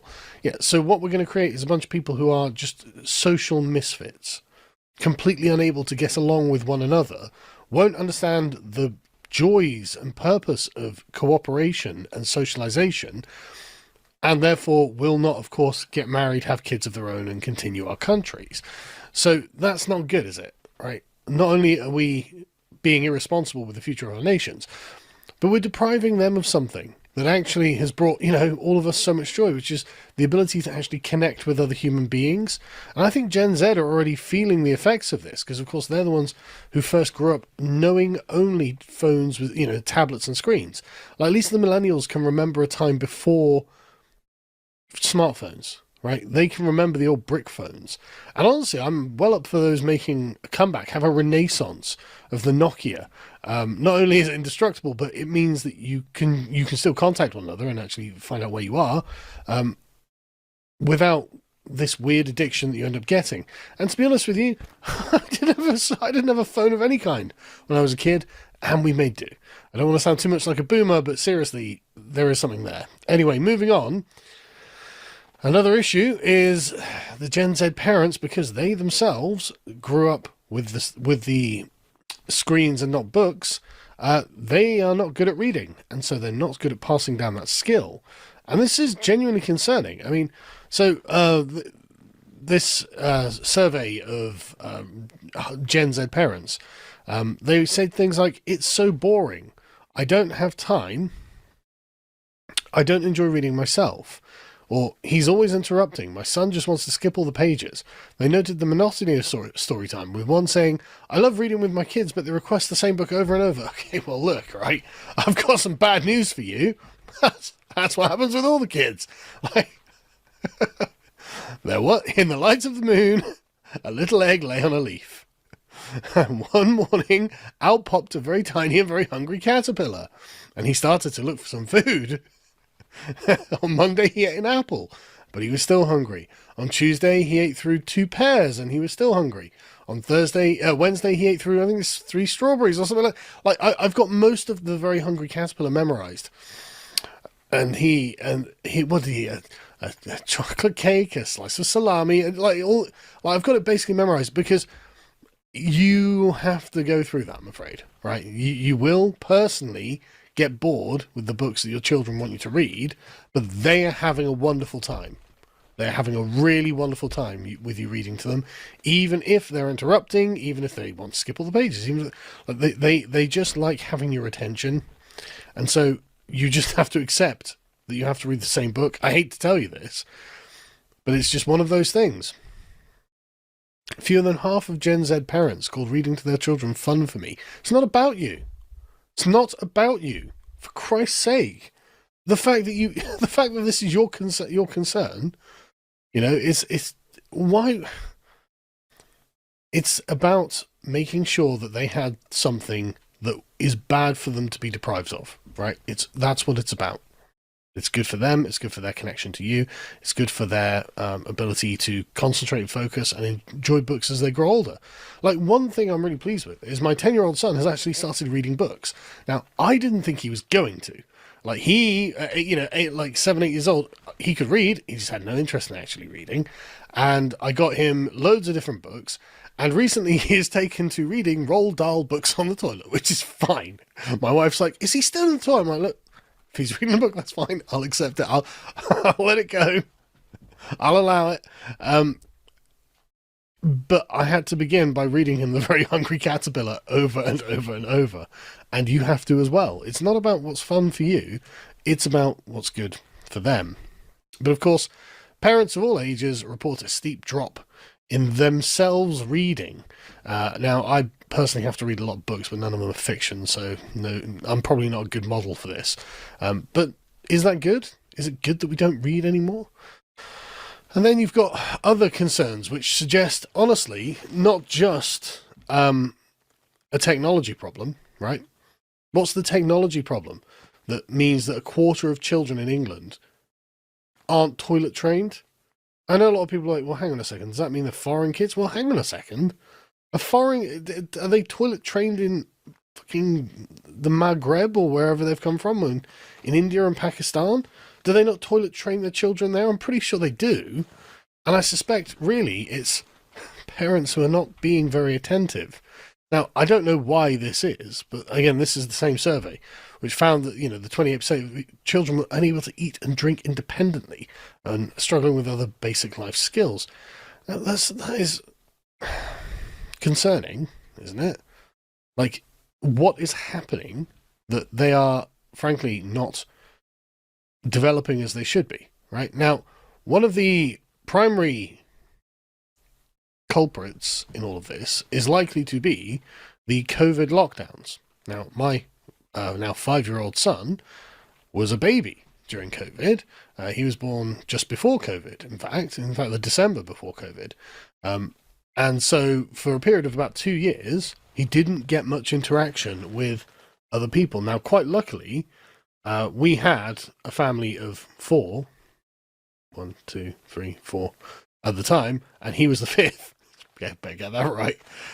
So he had lots of brothers and sisters to interact with, as well as us. So he isn't too bad, but he is very naturally terse, right? He's not nearly as chatty as our other kids. He can speak just fine. He can explain himself, and he's clever, and I see him working out problems, but he's just not the talker that my other children are. And his younger sister, who was born after the lockdowns, complete blabbermouth. Now, it might be a natural disposition, who knows? I'm not saying I should be a test subject for this, but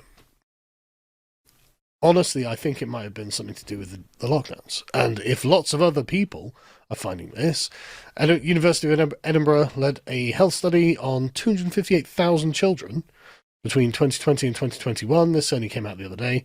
And they found the proportion with at least one developmental concern was up by 6.6%, which is not great, is it? So, I mean, they've got to go, yeah, well, this definitely played a vital role in curbing the infections. However, the findings of our study also suggest there appears to have been associations with increased childhood development concerns. What a terrible fucking thing. What a terrible thing.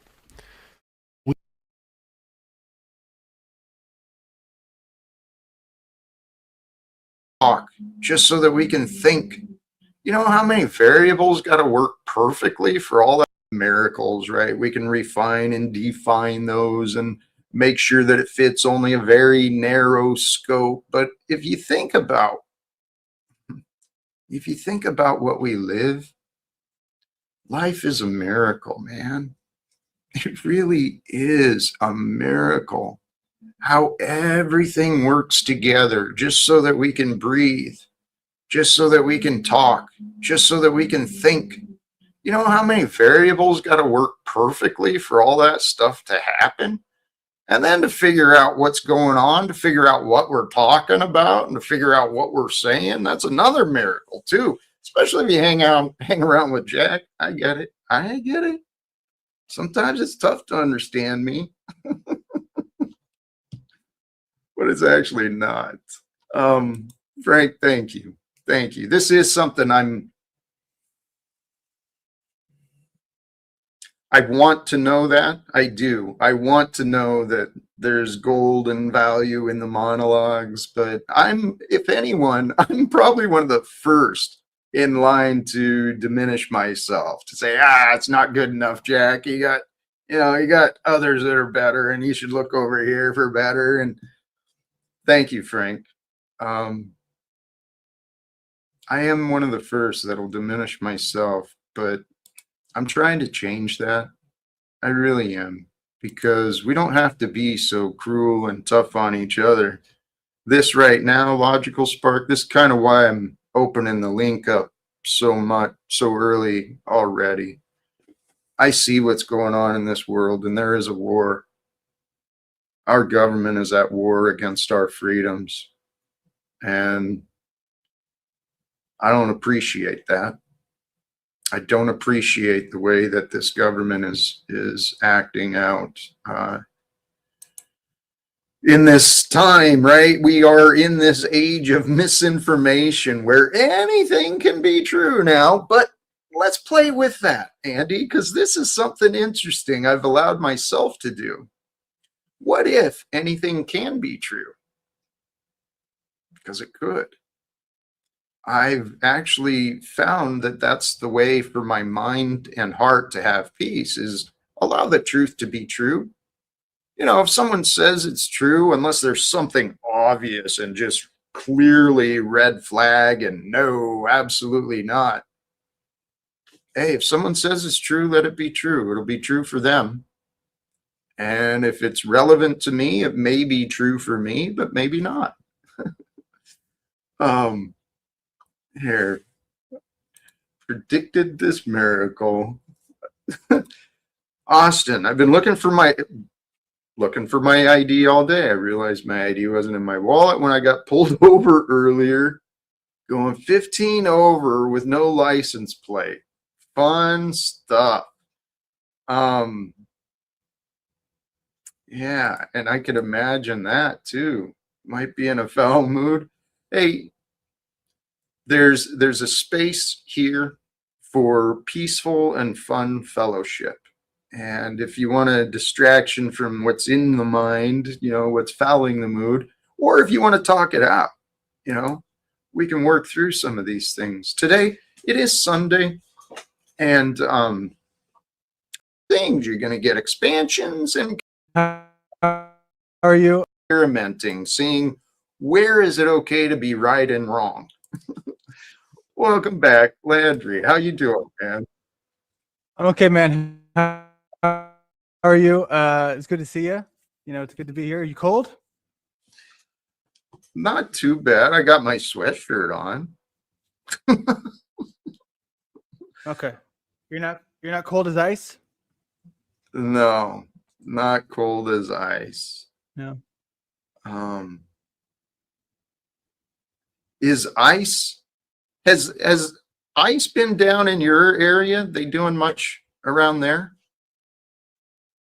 They got the agents and stuff. Yeah, and there's a bunch of guys in millet. Yeah, they're like unmarked trucks. They're driving around in unmarked. It's really bizarre. I actually got a video of it. I can show you here in a few minutes once my computer's done doing what it's doing. But very, very interesting stuff going on. This does seem like a lockdown beyond just the weather, I think, because there's just a lot of activity right where I'm at. All right. So the Landry on lockdown might have some more behind that then.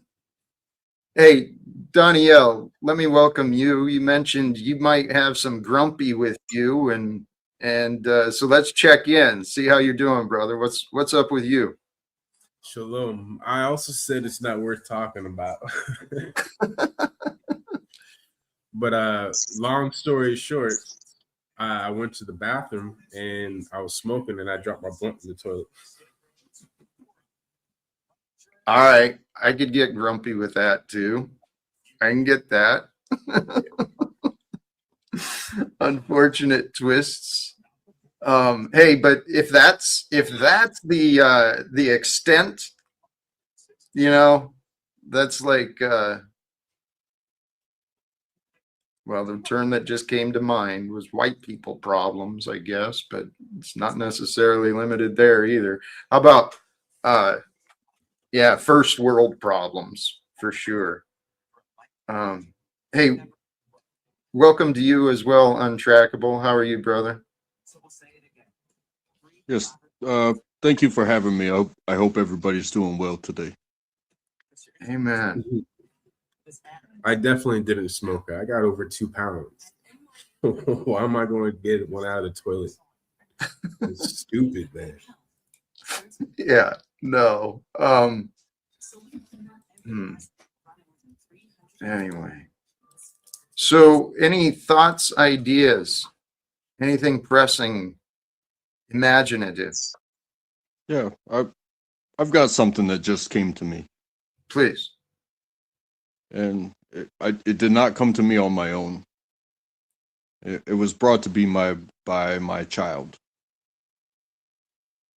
And she drew with marker on a piece of paper. And she said, say something mean. And I was like, what could I say mean to a stick figure? She said, just say something mean. And I said, you got spiky hair. And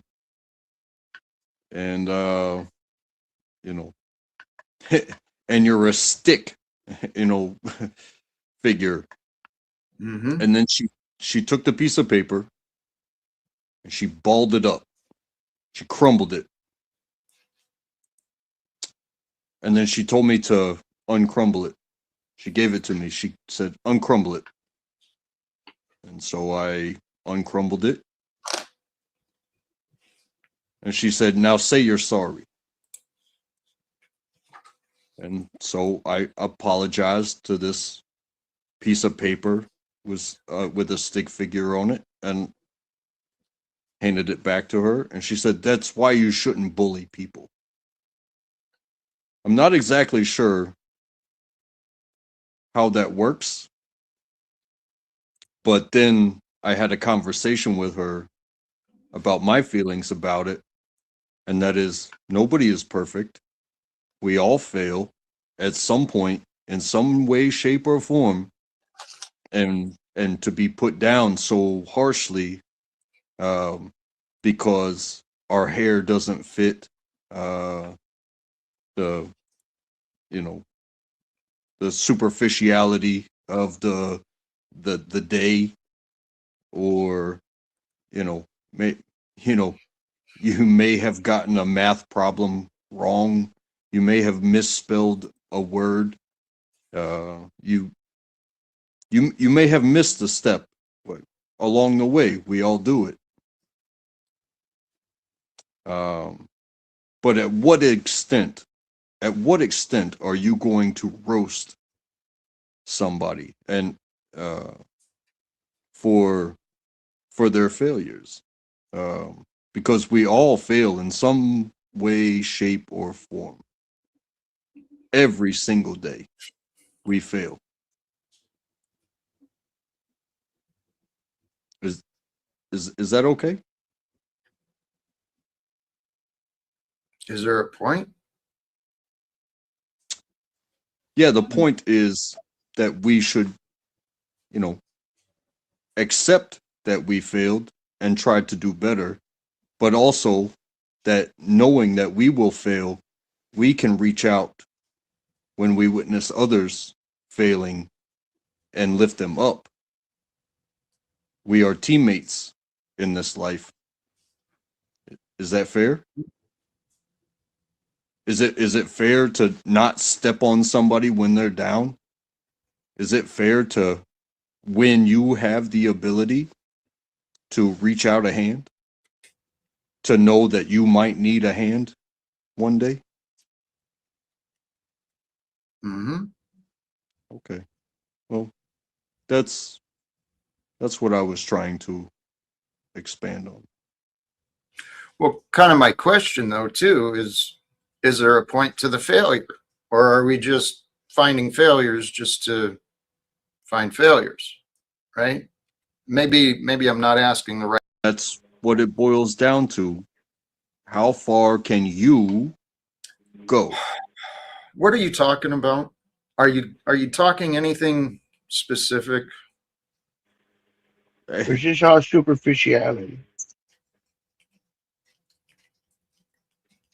You can't talk American, you can't talk white, you can't talk man. It is just like I am just me. What are you? Once you reach beyond, you are expecting others to join you. And is there a problem with that? From what I've found, mm-hmm. You cannot depend on others. Okay. So you have to do you at all times. You are more than welcome to take your steps, but to depend on others means that you can expect, again, like we talked about, the crumpled paper. We're going to talk about the crumpled paper again. Everybody fails. So the moment you depend on somebody, they will become crumpled paper and they will fail you. And you cannot depend on crumpled paper. You can only depend on yourself and what you are going to do. I'm sorry to interrupt, but this seems like a story you've probably been telling yourself for quite a while, and it seems like you're just telling yourself these stories again. I'm not sure.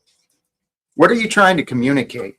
Like, specifically, you just saying you can't trust anybody, you can't do Nobody's anything. been of use to you. You should just move on. It's all done. It's over with. I mean, is that what you're saying?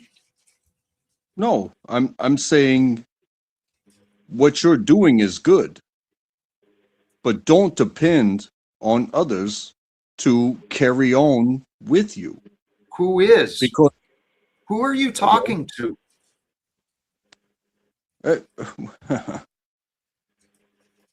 okay. It's okay. It's okay. Jack, back to you. Back to you for some more new messages. No, I don't mean to be this way. I'm just trying to understand.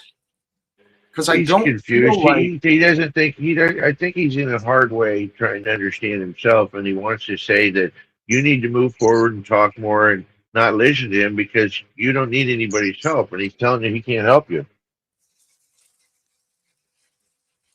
that might be accurate.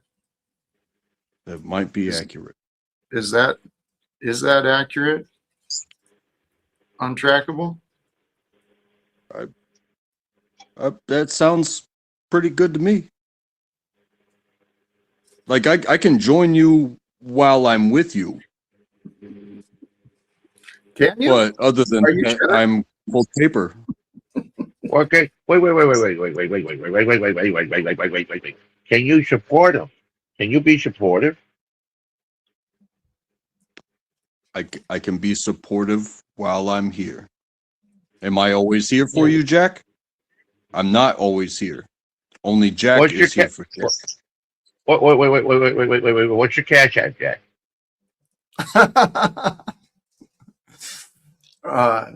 Live without fear, but okay. I'm See, not worried about that. if you feel generous and supportive, then now you know you go to Jack's Live Without Fear cash app.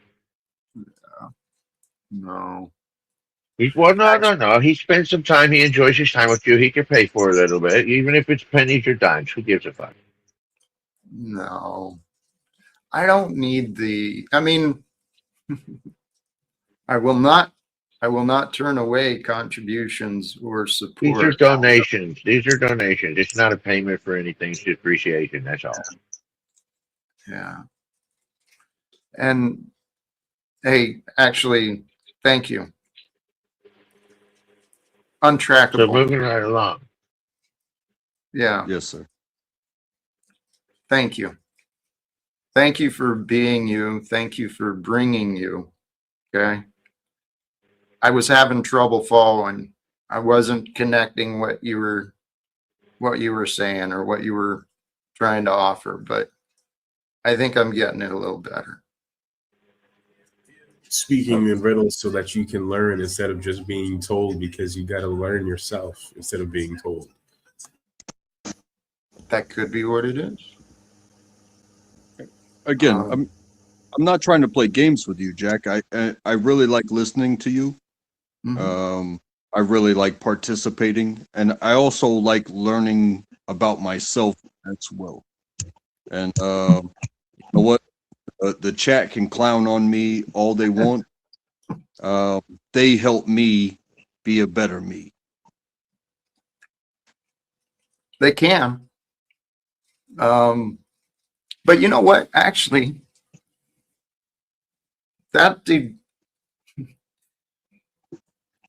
whether they help us or not, right? Whether the chat, whether something outside of us helps us or not, it really is an inside job, right? The determining factor is going to be our mindset, our choice. Are we going to allow ourselves to find the value? Holy cows. And I can still do a better job with that myself.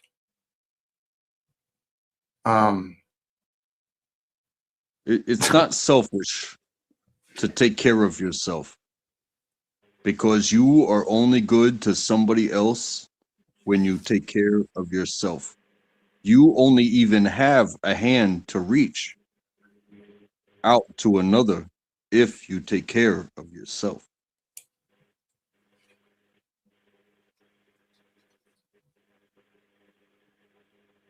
Okay. This is true. This is, I want to interject. Because this is true. Because if you're not helping yourself, nobody's going to help you. Then, but see, Conversely, if you help yourself, then you can help another. So get that cash out of app out there, Untrackable. Get that out. Don't forget that, because if you can help yourself, you can help another. Them's the rules. That's logic. There was more to the life than the transfer of money. There was knowledge. There was safety. There was peace. Which this isn't to be seen as transfer of money. This is a transfer of goodwill. Well, we can share time. Hey, I have time. I I want him to have a piece of pizza. I want him to have a piece of pizza.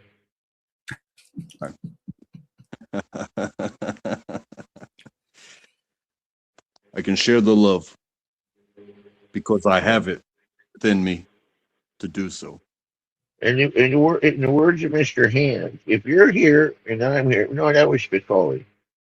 We're all here. What's wrong with the little pizza?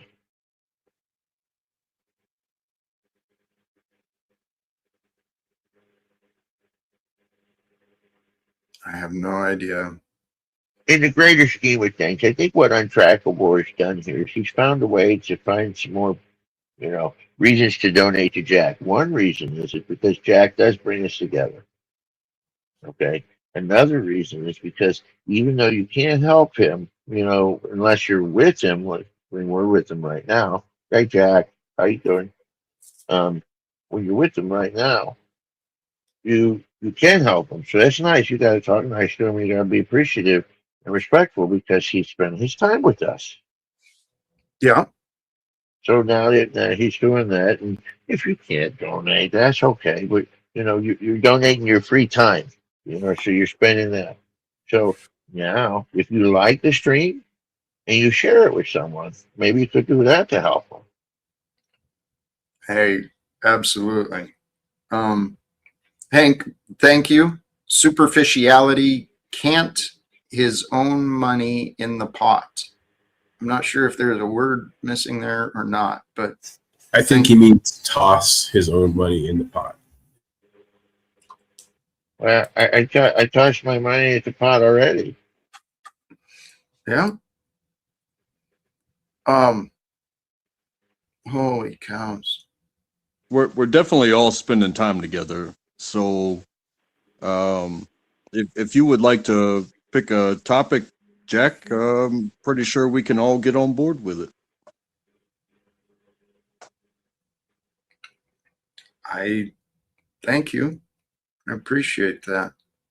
I think you just blew his mind. Well,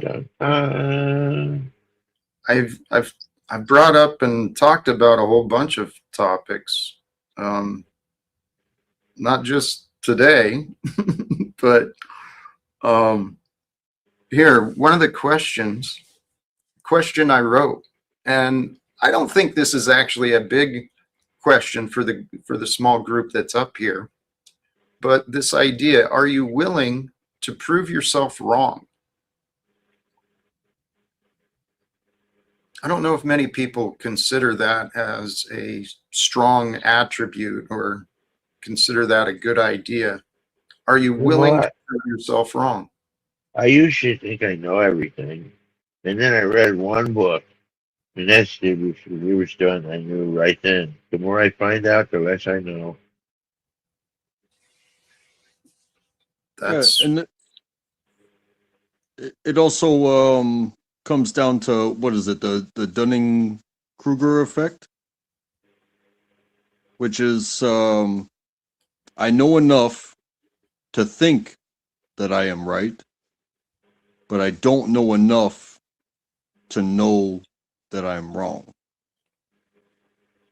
Again, it boils down to failure. They call that what, the Dummy-Kruger effect? Dummy-Kruger? Imagine being so good at what you do that you know when you are wrong, and then you try to problem solve from there, Because when you think you're right, you're causing more damage. You blow shit up. But when you can accept that you are wrong, you can start to solve problems. You can blow shit up if you think you're right and you're not sure that you're wrong, but you're wrong. It's dangerous to go through this world pretending you're right when you don't know so for fact.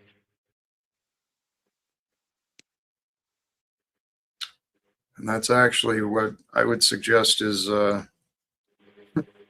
maybe the foundation of our political situation. A lot of people who think they're right and they don't actually realize they're wrong. No, it's not about right or wrong, Mr. Talcott. It's all about greed. They're okay with being wrong if it pays big dividends. So they think. No, they're pretty sure when they buy their wife and their girlfriend's girlfriend a new car every month.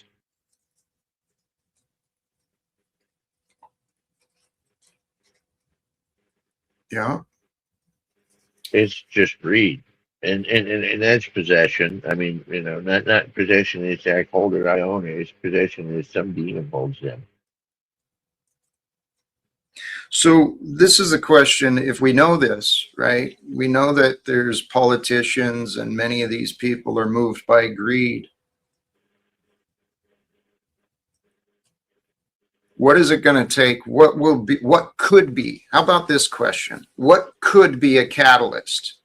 If there was something out there that could get the people to give a shit. What's that? Basel III Accords. Bank International Bill, BIS, Bank International Settlements is putting gold back into play. Tomorrow morning, it's on all the books. It can be held as a tier 1 asset. Silver too. So what's going to happen is anybody holding cash or paper or contracts and thinking that contract is gold like they have for the last 100 years, they're pretty much fucked. Get rid of your cash because paper's worthless these days. Well, tomorrow.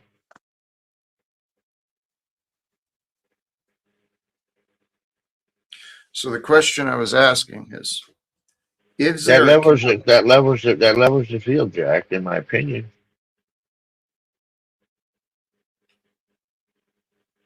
If you can't lie about if they can't lie about what's on their balance sheet and their books anymore at the banks, they can't control the price of things through false manipulation. Right. If they can't do that, that's the mechanisms of control of, inflation, deflation. The only thing we have to stop now is the government themselves. The banks are, in essence, is rendered inoperable for the time being. Put your money in crypto, and not just any. Get XRP or silver or gold.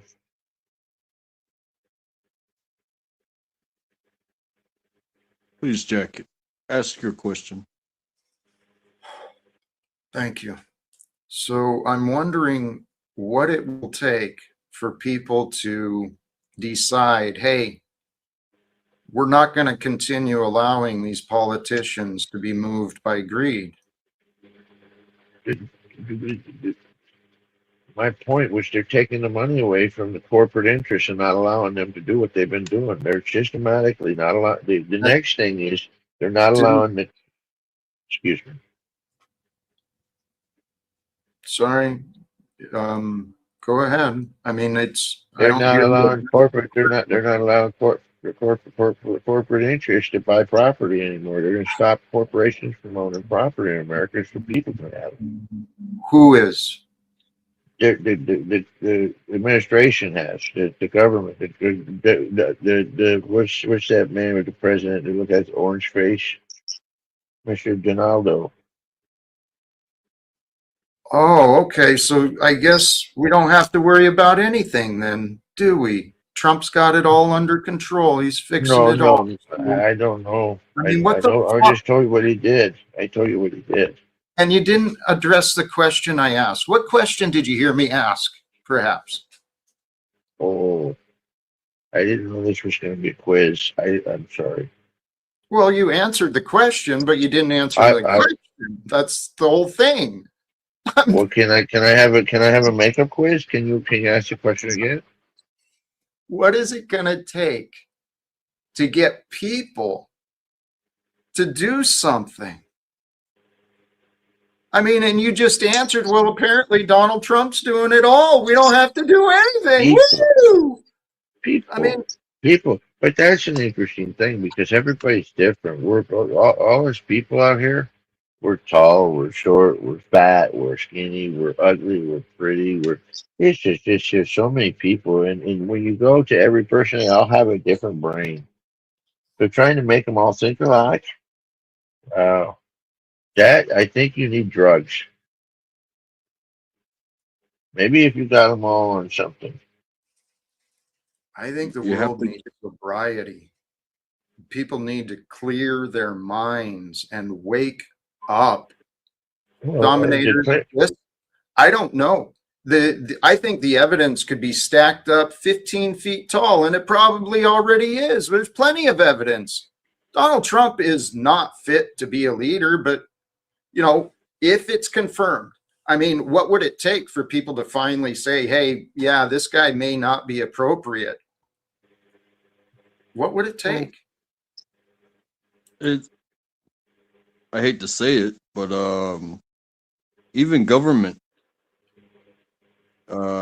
falls under superficiality because only you govern you. Do you go to work? You know, do you put food in your mouth? Do you, how do you take care of yourself? Only you get to make these decisions. And like I said about arm's reach, only I touch this household. The government does not. That's They arm's can length. pretend. They can pretend to with taxes and stuff like that, but they do not touch this household. I defend this household. I pay for this household. How far do I reach? How long is how your far arm? do how far do I let them reach me?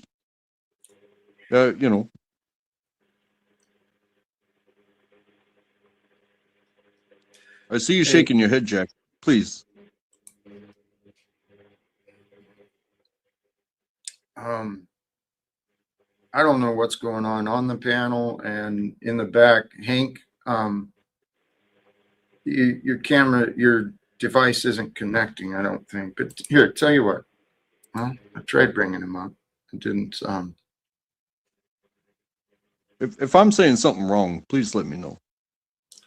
I just don't know what you're saying or what it's related to. It's like you're just random things are coming out, and I'm trying to follow. I really am.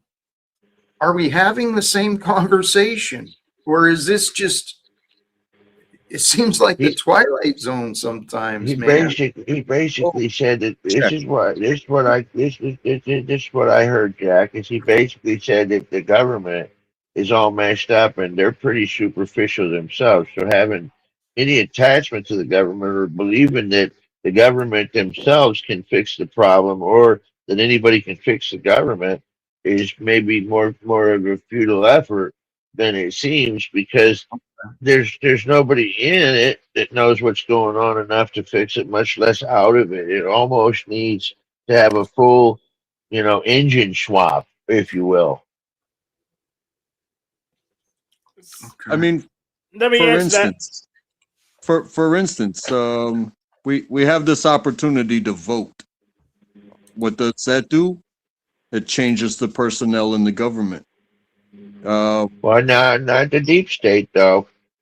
Right, but if you try to change the free people, are you changing the way that they vote? or are you going to change what they actually do? Well, Because the problem with voting is that it forces everyone to conform to what the side who won wanted. So all the people who lost, their will cannot be represented in the government just because they lost the vote. And then because of this, they're just waiting for the next election so that they can win the vote maybe and take control of the democratic system. The way of voting is just flawed. what happens when you separate yourself from the vote and you sway the people in another way? Are the people going to literally fight the government because they have all the tools?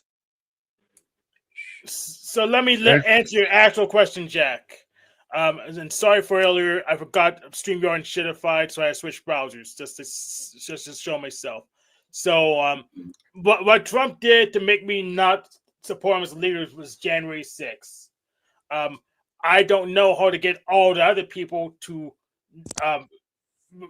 acknowledge that Trump's not a good leader, but can I talk to Victor? Please let him finish, please. Hank. Yes. So the best we could do is take as much power away from the government as we can until we figure something else out. Hi, Jack. How are you doing? Hello, Grace. How are you? I am doing well. I'm dealing with a little bit of a situation that I was hoping I might Grace, be able to get don't come here and input derail on. the conversation. No, please. Well, I understand if there's another situation going on, Please. another conversation. I'm actually welcoming the change today. Okay. Thank you. Yeah, no problem. You might notice I put an image in your backstage. I did. Is that what I think it is? Well, your guess? Whose card do you think that might be? Yours. It's not mine, is it? No. Nope. Yeah. Jack, we brought a friend. Do you know Toxic Angel by any chance? No. He's a terrific guy. Okay. Really one of the nicest people. When I was in situation, I know you've been in situations in this life. No, you can't trust anyone, because there's legal stuff. He was there, solid as a rock. So just he was talking with us, so we invited him over. But one of the great, all-time great guys. But yeah, so we just wanted a little bit of practical advice because we ran into this thing with Jeremy, and I know that you know him a little bit. You know young men. We don't want to be too harsh, but we don't want to there's a situation here that's kind of dangerous, honestly. Did you block him yet? Well, so here's the problem. So let me lay this out for you. So Jeremy came over for collab. He drove us from our breakdown in Atlantic City to Rhode Island, and then he did a little collabing with us. And then we said the collab was over. I'm giving you a really quick TLDR. And when I told him the collab was over, he said, "I'm in love with you. I'm going to marry you. You're my soulmate," etc. So then we sort of before he left. Before he left, right, when he was still staying. And then we had to say nah. Yeah, so then we had to sort of we did a stream about it, that's not the right way to end a collab. You're giving off stalker vibes, don't do that. It's antisocial, not good, boundaries, whatever. But it was kind of harsh, right? I felt kind of bad afterwards. So this morning I was up late. 3 a.m. I texted him. I said, did you mean, maybe I was too harsh. Did you really mean that stuff about, you love me and you want to help me with the garage? Because I was kind of trying to give him an back in to say, maybe you meant it in, a nicer way. Maybe I took it too hard. That's all I said. I get a series of texts from him after I go to sleep saying, and because yes, he largely didn't push it, No, it wasn't it wasn't physical confrontation or anything. So I wake up to a series of texts from him throughout the morning of him saying, yes, I'm coming over. I'll be here anytime you need. I wake up to him in my parking lot, which is where that picture is from, at 1 p.m. And he said he had been there since 9, right? Yeah. Since 9 a.m. And if you could share the next picture I have, it is now 5:23 p.m. And he is still there, and he has now gone no communication. He's not responding to my text. I asked to talk to him because... But he did talk briefly at 4. Yeah, he did talk to me briefly at 4, and he said, come downstairs and let's work together on the garage. And I tried to communicate, like, well, I think we should talk about things because, like, you know, the situation is kind of escalating here before we're alone in a garage together, and he hasn't responded since. Bring us with you. So block him. You have like 5 other simps you can pick from. So, Hank, I hear what you're saying, but the problem is he's literally in my parking lot. Right. And Just call the police and be there's done a with it. blizzard. he'll get lost under the snow. So, Do you think he freezes to death? I don't know. His car hasn't been turned on, so The problem will solve itself in a few hours. So why don't you let him into your house drinking and heavily? Blizzard. Why I don't have you? no idea if he's drinking or not. He didn't sound like He it. didn't sound super drunk when I talked to him. So In yeah, a certain okay, sense, so, the best thing to not fuel the fire is to just ignore it. And we're not legally, neither is the landlord, legally responsible right, for him. right, but you know it. Mildly morally. Mildly morally. Danielle Morally, says call the police. morally, it's I a don't different know. question. It's trespassing.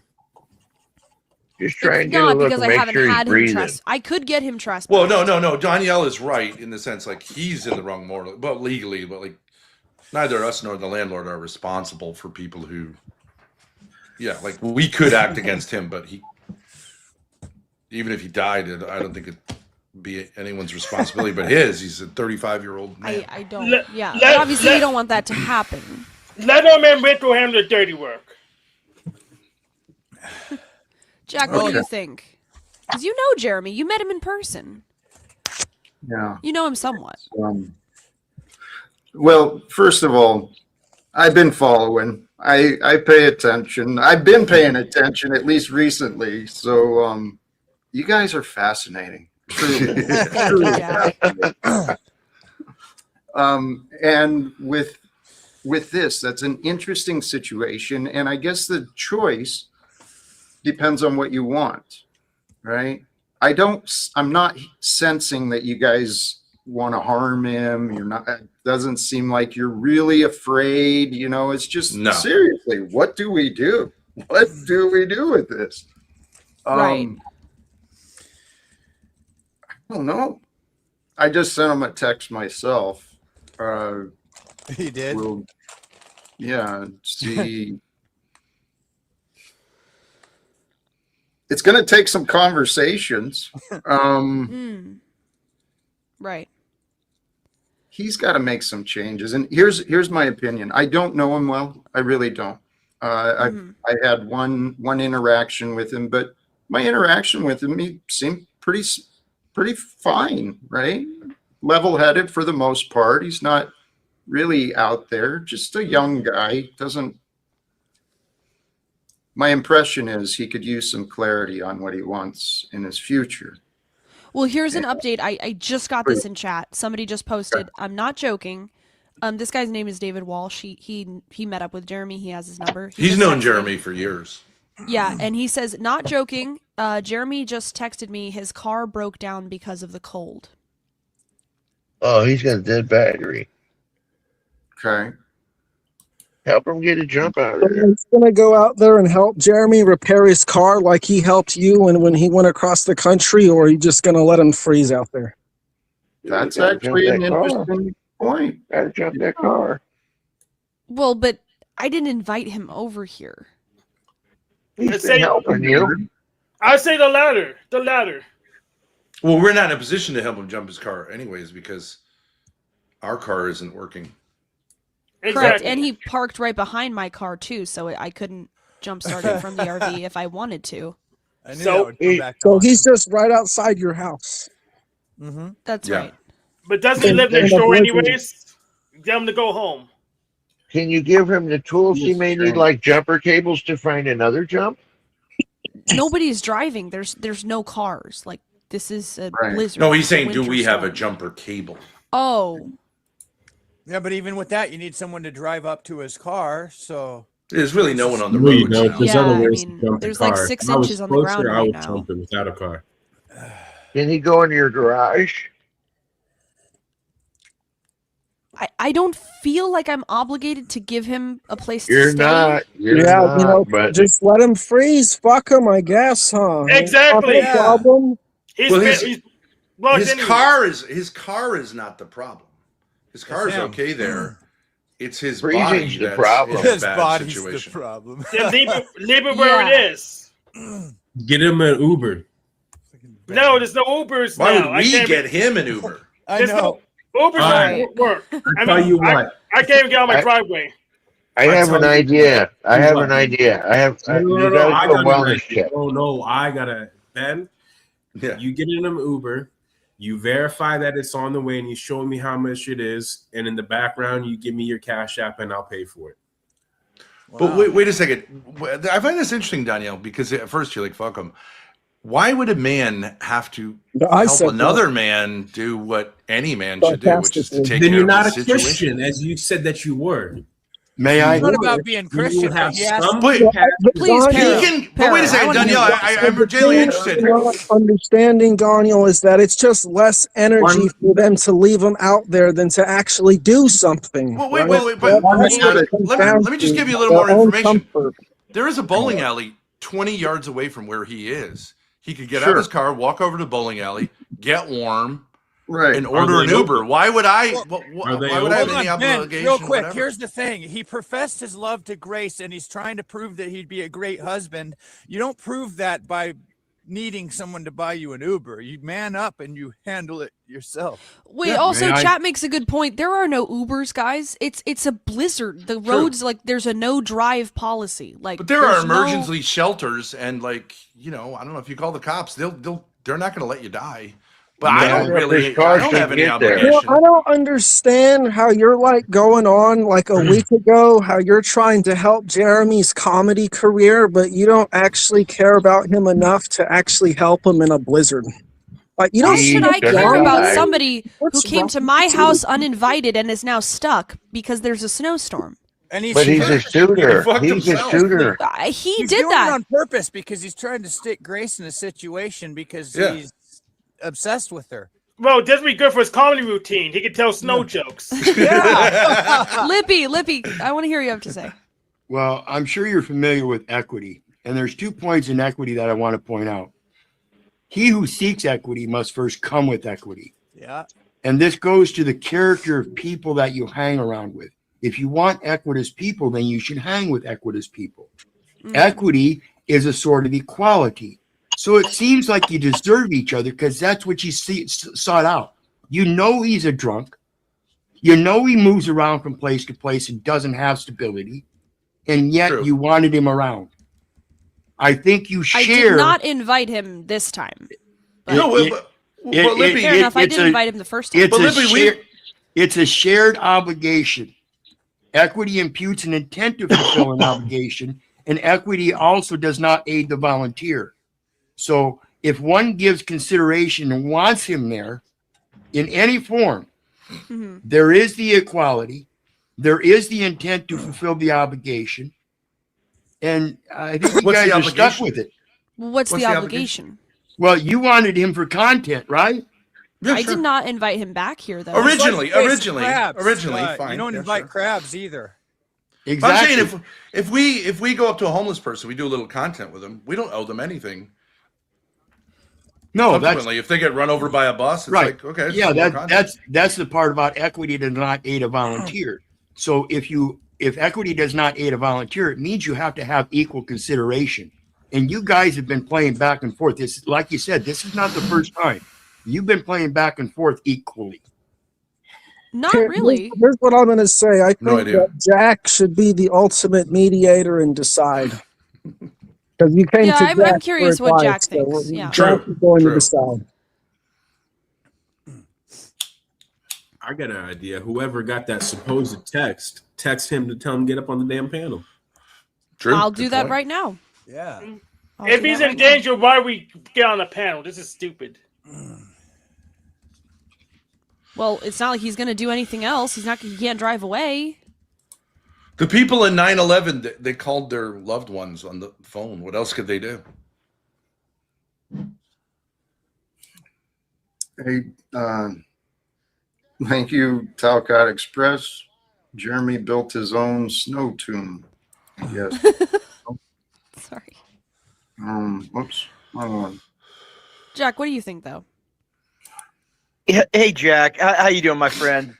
Look, you know, I never really side with Grace because she's a horrible human being, but I have to give it to her on this one. This guy he's got eyes like a doll's eyes, like like a shark's eyes. The guy's a sick guy. I mean, I spoke to him yesterday and he's literally believing that everything Grace says is a joke. Like when she says, no, I don't like you, when she says, I'm not even putting you in the friend zone, I'm throwing you in the trap, all that stuff, he believes that it's a joke. Yesterday, I was on Dead Man's and I went on there for about an hour and talked to him. And the guy's so drunk that he literally is in a alcohol-induced psychosis. Wow. Where Jack, you know what I'm talking about, like where people get in that alcohol like mindset and they literally aren't hearing the world. They're in their own kind of mind, Jack. And he believes that it's all a joke. And this is what those like crazy stalker people kind of do. That end up because everyone thinks, oh, it's not a big deal. It's not a big deal, blah, blah, blah. Because he's like, oh, it's just a joke. I wouldn't really do that. I wouldn't really, blah, blah, blah. And then it escalates and escalates and escalates. Till he's in your driveway. Actually, this is it's not limited to just addicts, not limited to just alcoholics, and it's not just this individual person. What we're talking about is cognitive dissonance, right? Cognitive blindness. People are in denial. And that's what I'm hearing you say. Because I heard Grace was pretty blunt about where she was at with her and Jeremy, but that doesn't surprise me if you talk to him and he's just ignoring it. But that's the thing. He's created his own insanity to where everything she says that doesn't fit into her saying, oh, I love you, is just a joke. And so it's a lose-lose. Every interaction Grace has with him is going to fuel his insanity. Because if she says, no, I hate you, he thinks that's a joke and, oh, she's playing. She wants me to tease her. We're playing like, oh, no, she wants me to mess with her. She's just playing.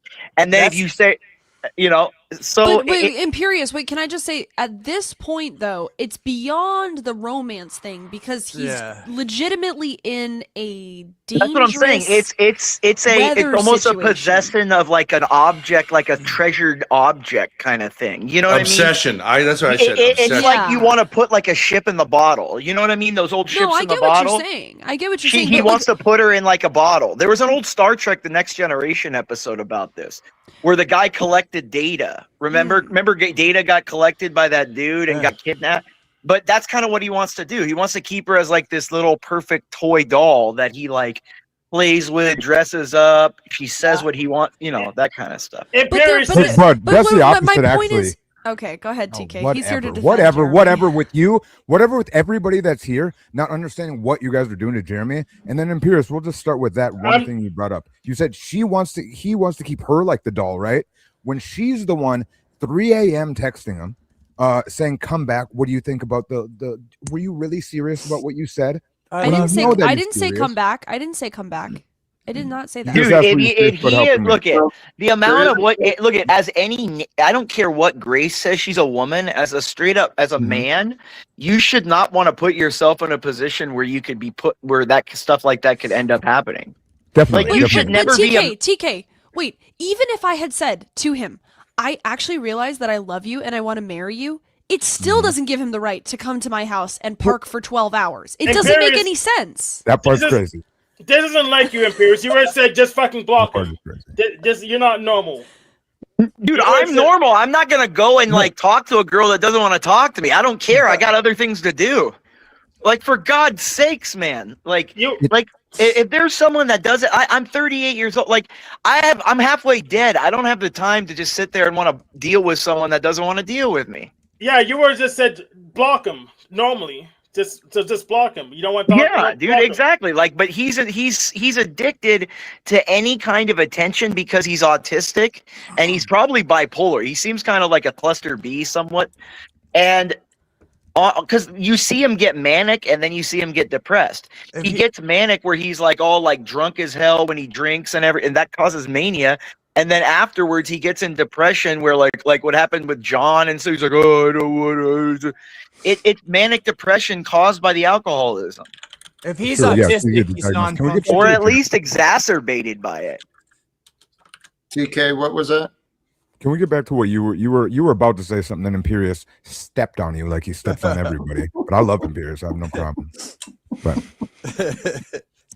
I mean, someone better stomp on Jeremy before he gets himself put in jail, dude. Mount Hope Bridge is what we're hoping. I'm just saying, like, someone better kick his ass and wake him up. TK, why don't you beat him up and tell him leave Grace alone? Yeah, TK, go because get him. literally, dude, I don't know, he's gonna end up in jail. All she would have to do if she knew he was sitting outside is say, "There's a guy out there sitting outside in his car that's been watching my house." That's literally like in a lot of states, just that itself is harassment or stalking charge. And he's got a gun.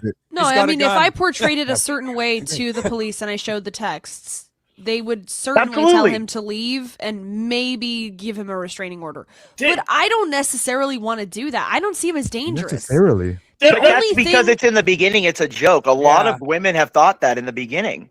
Well, the only thing that I'm worried about right now is that he is currently outside in a broken down car. Oh man, Mercer didn't work. You ain't even lift a finger. None of you lift a finger. Oh man, Mercer That's didn't not our work. responsibility that he decided to get up and walk and put himself halfway across the country to a woman that doesn't want him there. I understand. Yeah. And assume that he's just gonna be able to stay in somebody's house. Like, what are you talking about? I agree. It's not Like, my I'm not. responsibility. Look, I don't agree with Grace most of the time, but for God's sakes, this is sick. I mean, the guy is gonna hit rock bottom like any addict. He's gonna get himself put in jail, or he's gonna be freezing like his ass in a car in the blizzard before he wakes up. Possibly. Possibly. And, maybe today will be a wake-up call for him, or maybe it won't. Jack, you know that addiction that they have love addicts too, right? Yeah. Like there's thing called love and that's what he's addicted to the idea of Grace, not even Grace herself. True. That's correct. He's not in love with Grace. He's in love with, in his mind, Grace is. That's obsession. And that's what I was talking about earlier with the content. You both want content. He wants content. You want content. That's the equality, and you both get consideration for it. Great. You're not wrong. I do want content. Absolutely. But he's content in a way, but the thing is like it's gonna. I asked him yesterday. I literally asked him. Imperious. Come on, Jack's trying to talk. Oh, I didn't hear him. I'm sorry. Oh, okay. I was actually trying to give. I thought Ben was trying to get in. If you're Dad, you're muted. Yeah, you're not coming sorry. through. Sorry, if I would have heard him talking, he was muted. I didn't hear him. Sorry. But Lippy, if you say he wants content, It's not no, coming. can't hear you. What's the content for him out of this? He's not making any money from it. It doesn't make any sense. He's risking his life in a way, I suppose, by staying out in a blizzard. So his motivations don't make any sense. Of course, me as a streamer, if some crazy guy shows up in my parking lot, I'm going to turn it into content. But for him, it's not the same equation. Right. For you, it's probably money, as you said. He doesn't do it for money. He's doing it for validation. That's what most alcoholics do. Can you hear me now? Yeah. Oh, okay. Yes, sir. I just wanted to make a simple point. I know it might sound like I'm trolling, but at a certain point, being in the hands of the police for someone who is not really making choices like that are safe may be like an act of love and not like a punitive thing. Like they're going to keep him alive through the night. It doesn't seem like he's making any effort. Well, the problem to is do that if he goes into jail, I spent the night in Warren jail, But if dude, with the amount that he's drinking, dude, if he goes into jail and has like a withdrawal in jail and gets violent and stuff, those are other, that's additional charges, assault on an officer, that's a felony. It's the alcoholism that can cause a problem from from There's no evidence that he's drunk or anything. Oh, dude, he was drunk yesterday. He was drinking on Dead Man's Street. He was all burping and shit when he was yeah, dude. That was He may yesterday. have alcohol in Do his you have system. evidence that it's continuing? Or that Well, it's- he was doing it every time he's on stream talking to someone. he's And drunk. or you're not going to get that crazy and violent if you're big time alcoholic and go to jail and that you got to go cold turkey like that. It takes, because I've been a drinker and that's happened to where I went boof right into Yeah, but jail. you're not also Drunk. mentally ill, or well, you are, but not that Can level. you let him, I mean, I'm let just him finish? Imperious, please. Let him But I'm land. just saying, I wouldn't think he'd be violent. He shouldn't go to jail. What should happen is he shouldn't need this nap. This nap's unacceptable for him. He fumbled with this. I hate that it's happening. Grace definitely let him on. Ben knows that he has him under control. Ben respects him, I can tell.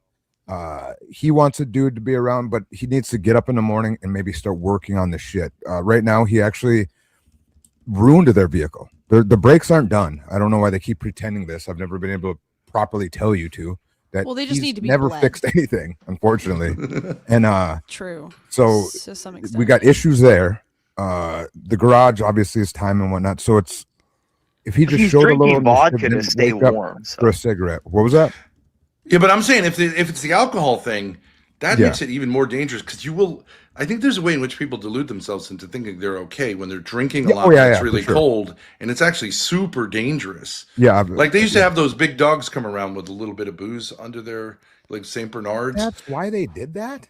which does make you feel better, but it actually puts you in a more precarious position because you're closer to death if you're also and something. That's why they Your have blood's little veils on thinner. their neck? Yeah, they used to have booze in them. Yeah, like I know that, but that was. Oh, thank you, Ben. Here, You are a let me- teacher. Everyone It's because says you vodka can warm your body. Well, Not really though. No, it's the illusion. It's a numbs delusion. you. Yeah. Here, there's Makes me been. numb. Let me thank Gobbledygookish for the contribution, Snow Nap, and Blanken. I saw many requests for me to read this. Thank you for the contribution. And Grace, why don't you share the 3 a.m. text you sent him? Okay. I think you said it, you shared it, Yes. but I said we had been having this conversation about prayer. He was like, you should pray. And then like because I literally did pray, but it wasn't about him, but I was like, okay, it'll continue the conversation. I was thinking about, maybe it's a little too harsh, yada yada. So I was like, maybe I was too harsh. I have been praying. I got it. Did you really mean that stuff about when you said like you love me and you want to help me? That's all I sent. All I said. Right there. I get the good intentions. Yep, I get the good intentions, but just like that, it's a door. For an obsessive opening. person, that's an For someone opening. who- They think like, oh, now you're talking to me again. I might have a future. Yes. I might. There might be a possibility. You're dealing with someone. Remember, Jim Carrey and Dumb and Dumber. You're saying there's a chance. There, that's. But, I mean, but it's okay if he was to think that, because here's the thing, like, I have my own issues with obsession, so I was kind of feeling like sympathetic, like, okay, I have this sort of like obsession with my dad that I'm trying to work through. You have this obsession with me. Maybe we can kind of talk about it. It's not like I'm super mad at him for doing this. It's just that's addiction. I did feeding not addiction. invite him to come back, though. I certainly did not say like come back whenever you feel like it. I did Yeah, not. but say Grace, that's anything like addiction feeding addiction, though. Like you can't, like, if someone's not well, you can't tell somebody who's like not well what to do. Like you're not well yourself. You have to be well yourself. But what is even his plan at this point? I don't have to open the apartment. I'm not going to open the Put a apartment or cape the on, garage. miss, and he's ready to come swing in. He's stuck on. He's stuck in his broken down car. What is his? Well, you plan should at have this point? Ben go give him a blanket or something. He Like- has a blanket. Why do you care what his plan is? You don't want them to interact with him, block him, and ignore. Go give him an ice pack. So he's just going to be out in my parking lot, and I'm just going to like what? If I need to go get eggs, I just ignore him. You can't get eggs. The freaking Well, I snow's mean, in you the might way. see him frozen like Jack Nicholson in The Shining tomorrow. I mean, I mean, Well, I'll pop off. Someone else. Will come on.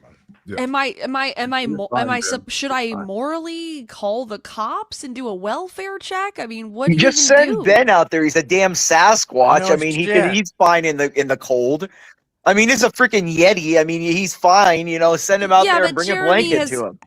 No, Jeremy has a blanket. Ben is. Yeah, well, you can get another one probably in a blizzard. A couple might help, you know. This isn't like you, Imperious. You would never give someone a blanket. Well, no, I give him a blanket for God's sakes in a blizzard. He I would has at slept least in his do car that. before. I mean, He has 2 blankets in there and pillows. Yeah.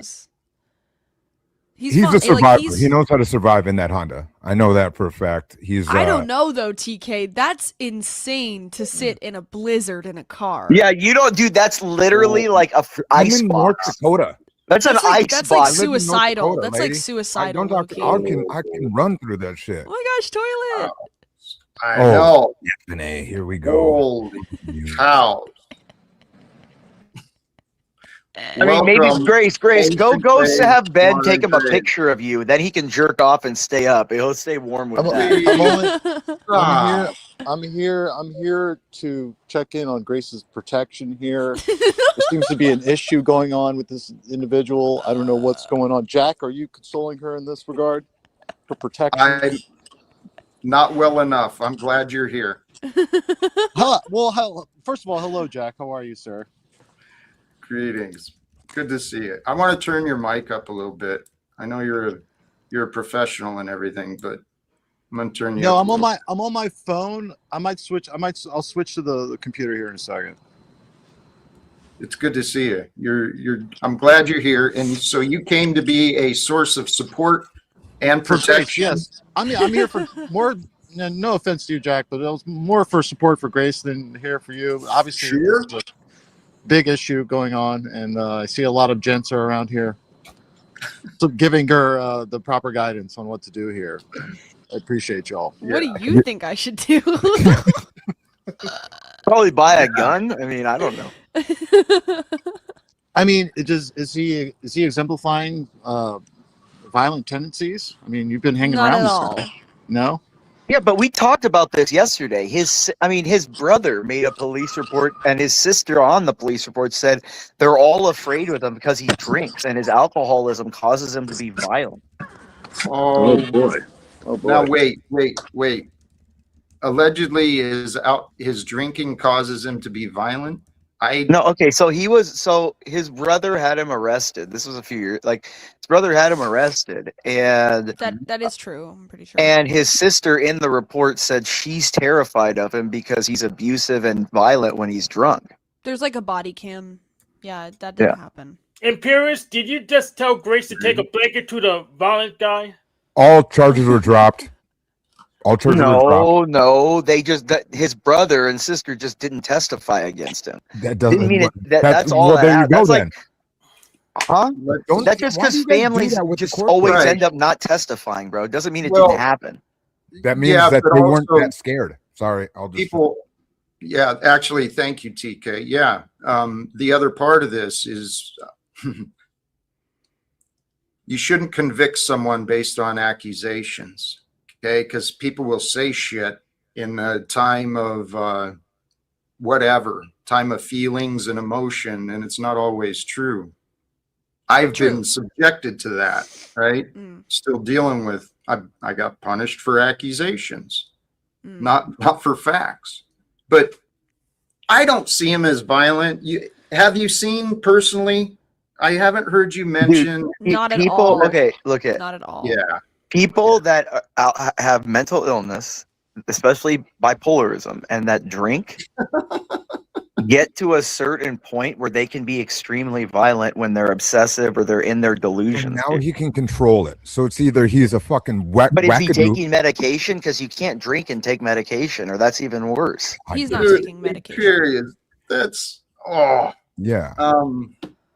What's It's one or the other, I would think, with him. And I think he can control it because, well, I've even been around. Everybody see me. I just had a freak out when I was with the Thorpes on a thing, and he was the sober, rational one. And I do have a. You did punch a balloon, TK. That balloon had no chance. I don't hate none at all. I don't hate him. Well, wait, Honestly, guys, I told can him. Can we I think told about him this from yesterday. Jeremy's point of view? Like, okay, what are the options actually available to him at this He point? told us considering- yesterday what he's doing. He said for these what did next he 3 say? days he's doing this. He said he was in a hotel, which means his car, and then he's going to go live with his mom. But now that his car is broke, Now that his car's broken down, he's going to be sitting outside of Grace's and just stalking her house and maybe living outside of it. Who knows? Well, his mother does live a state away. So Hey Jack, I'm gonna hop out and hop on the computer. I'll be right back. Okay. Respect. Thank you. What were you saying, Grace? Well, I was trying to formulate with ChatGPT the best possible way to communicate with him. Like, should it be firm? Should it be legalistic? Should it be, in saying like the weather is a problem here?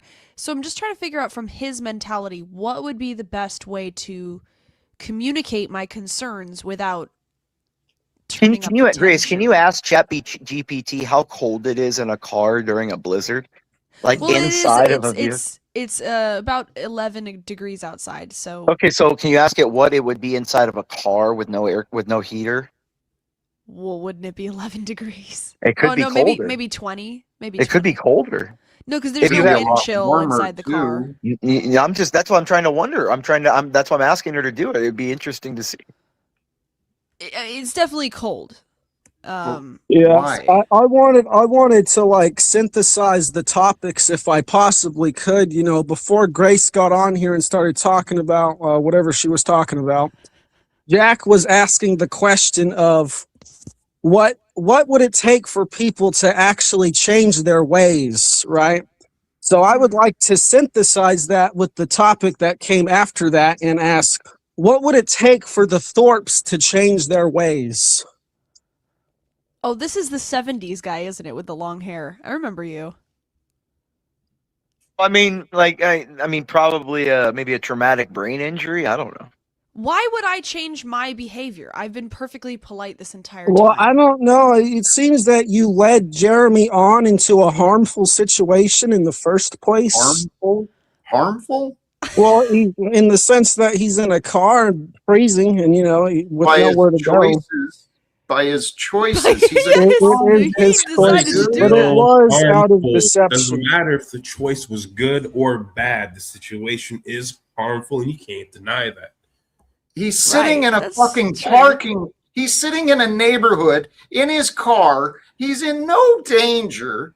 I mean, I'm sure if he needed some help, maybe even if he was afraid of asking the Thorpes for help, I'm sure there's a neighbor or someone in the community that would help him find a friend. I mean, guys. Thank you, Jack.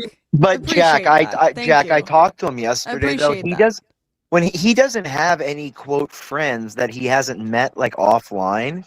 Like he doesn't have any like friends that he's met throughout his life, and so he only has people that he calls friends that he's only ever met originally through the internet. And that's a scary thing, bro. Like the internet is not like a place that you develop like these, I don't know, Jack. Scary. It's not scary. I promise you. It's not. The internet's a scary place, Jack. For those who are afraid. I'm terrified of some of these people, Jack. Right? I am. Some of these people are insane, Jack. Oh my! I will say that there is a possibility he's just sitting in the living room this whole time as well. We don't know. What's wrong with this car, Grace? I don't know. So here's the thing, right? So he knows a guy named David Walsh. He's just an internet guy who he's been texting. He's not texting me. He's texting this guy, David Walsh. And David reports to me that he said his car broke down because of the cold. So I don't know what that means. Why would you want to text him? He's creepy. Because he's on my property. Well, you're get the state to handle it for you. Let no man. Now we go back to the cops. I just don't feel. I don't know. Currently, I don't feel like it's necessary to. This is what women do, and Ben will tell you this too about women. Like Grace, he tells her about this all the time. As a woman, she has this like addiction to the attention, and until she has him like in her room strangling her in the middle of the night, she won't think it's a bad thing. Like this is what women do. Like. Oh, it's okay. Oh, so now women should call the cops all the time on men. Well, if they're on their property and that they know the guy has shown up without an invitation, but if he's someone not violent. There's no need. If someone shows up on my property without an invitation, I'm gonna tell them, "Look, get off my property. I'm gonna call the cops." You're gonna pull your pants over and get the Vaseline. He's not violent. Well, look. I mean, I know you're used to. I know Tony, you're used to being true. delivered to men on the porch, but you know, I know you're used to that. But that's not everybody. So, look, Grace. You should really probably just call the cops, have him put in jail, so he's in an actual shelter or building during the blizzard. He can't pay for bail, so just get him arrested, and you're helping him by being put in prison. He's actually in a warm building. He's not in a Imperious. car. No, Imperious. No. Do You don't something or understand. don't. No, wait, Do let me something or respond. don't, Grace. But I want to Imperious ask Hank. just I want to said- ask Hank Wait, no, a question. Imperious 'cause just I said. think No, Hank- let me respond to Imperious. He just said call the cops. Do you not understand that with what you're saying about the obsession thing, that escalating and bringing someone else into the situation is likely to give him more attention and feedback? Okay, so either way, okay, so if you're gonna ignore him but you're gonna keep him there, he's gonna think, oh, she doesn't really mind. I can show up more often. I can just stay here. I can talk to her He whenever loves I me. want because she's not gonna do anything. She's not gonna respond to it. She actually likes it because she hasn't said anything when I'm here. No, I have said stuff. I that's said this is a crazy absurd. situation. Yeah, All and right, so let me and all ask that, and Hank- like let he's me gonna ask say, like I Hank my said earlier, question, he's just 'cause gonna I sit think- there and say, I think "Oh, it's Hank's just a probably joke." the only one who will give It's a just a joke. reasonable It's just a response joke. here. He's just gonna think, "Oh, it's just a joke." Period. Don't worry. Hank, Please let Dominic ask Hank, please. So I'm going to try and bring it back to what Jack was talking about. So Hank, what do you think it would take for people to change their actions in this world so that they could actually make a positive change in a individual level and then eventually a global scale? I'm just change my own actions and hope other people follow suit. Oh yeah, I think we're losing focus here. No, we're actually regaining focus. Imperious, we're regaining Grace focus. is a victim here. Grace is a victim here, and we need to No, Imperious, we're actually regaining focus. Yeah, Imperious. Not Wait, wait. Imperious. This is not Imperious. So Hank actually What the set a hell? pretty good example Are you there. working for your Hey, company Dominic. now? Oh, As God. you're chatting? I'm sorry. I'm sorry, Jack. I'm sorry, Jack. Go ahead, man. I'm sorry. I apologize. Jack. Oh no, Jack. Jack, It's too I chaotic. didn't mean to Jack, come talk back, over you, please. Jack. We're sorry. No, I it apologize. wasn't that. You're fine. I lost track of where things were. Please go ahead. I didn't mean to. Yeah, I'm trying to bring the conversation back to something more grounded, and they just want to talk about drama. It's drama to you. It is drama to everyone. I know, Dominic. And the thing is if we just treat it like drama and it'll be just a waste of fucking time again. But Yeah, if we it's been a actually, waste of time the whole time. there you go, interrupting again. Dominic, you're clearly triggered by the Thorpes. You seem to get reactive. We have great conversations, but when they show up, you like shift gears and it's like, wow, okay. Not necessarily today, because today what happened was we were trying to have a good conversation, and then they got But it on here, hasn't- and then it they hasn't derailed happened. it, and So then it's been going on for like 45 minutes. And I didn't witness it from you before. You're telling me I imagined that. You're telling me I'm wrong. That Yeah, I thought I was reasonable with them before, in the context of how they talked to me. okay. I'm sorry for the relationships, but what I'm seeing, dude, is a little bit of antagonism. I mean, you're kind of poking things, trying to make it a big deal. When Well, if we Jack, just, how do you want me to treat people who aren't genuine to begin with? Jack, can I make a suggestion, Jack? Can we get him the fuck out of here? I mean, can we just Yeah, get you this know guy what? the Well, fuck out of here? Dominic, why don't you go guys start? can talk Why don't you go, about all your Dominic? drama. Why don't you go start your own panel? Because Jack said he was okay with me discussing this story and asking for help, but you have a criticism of it. Well, you're criticizing Jack, the owner of the panel. Yeah, you tell him what are you taking over his channel for? He wants to Yeah, make go the do your own conversation- stream. Yeah, that's good. About Good. We got him the fuck grounded out of Yeah, here. that's a wonderful idea. I think I will do that. Nope. Look at the Not you, autism. Hank. Look at that. Hi, Hank. He has a sex torso. He probably wants to spend some time with it. So that's Hank's deal. No, I love Hank. Hey, where's Jeremy? Why don't you call Jeremy? Yeah, you haven't Grace? heard Get him on the about it? phone and we can listen to him and talk to him. You haven't heard about his sex torso? Yeah, he has one. I have not heard about that. To be honest, Hank's a freak. You want me to call Jeremy? Call Jeremy to check up on him. The chat wants to know if he's all right. Okay.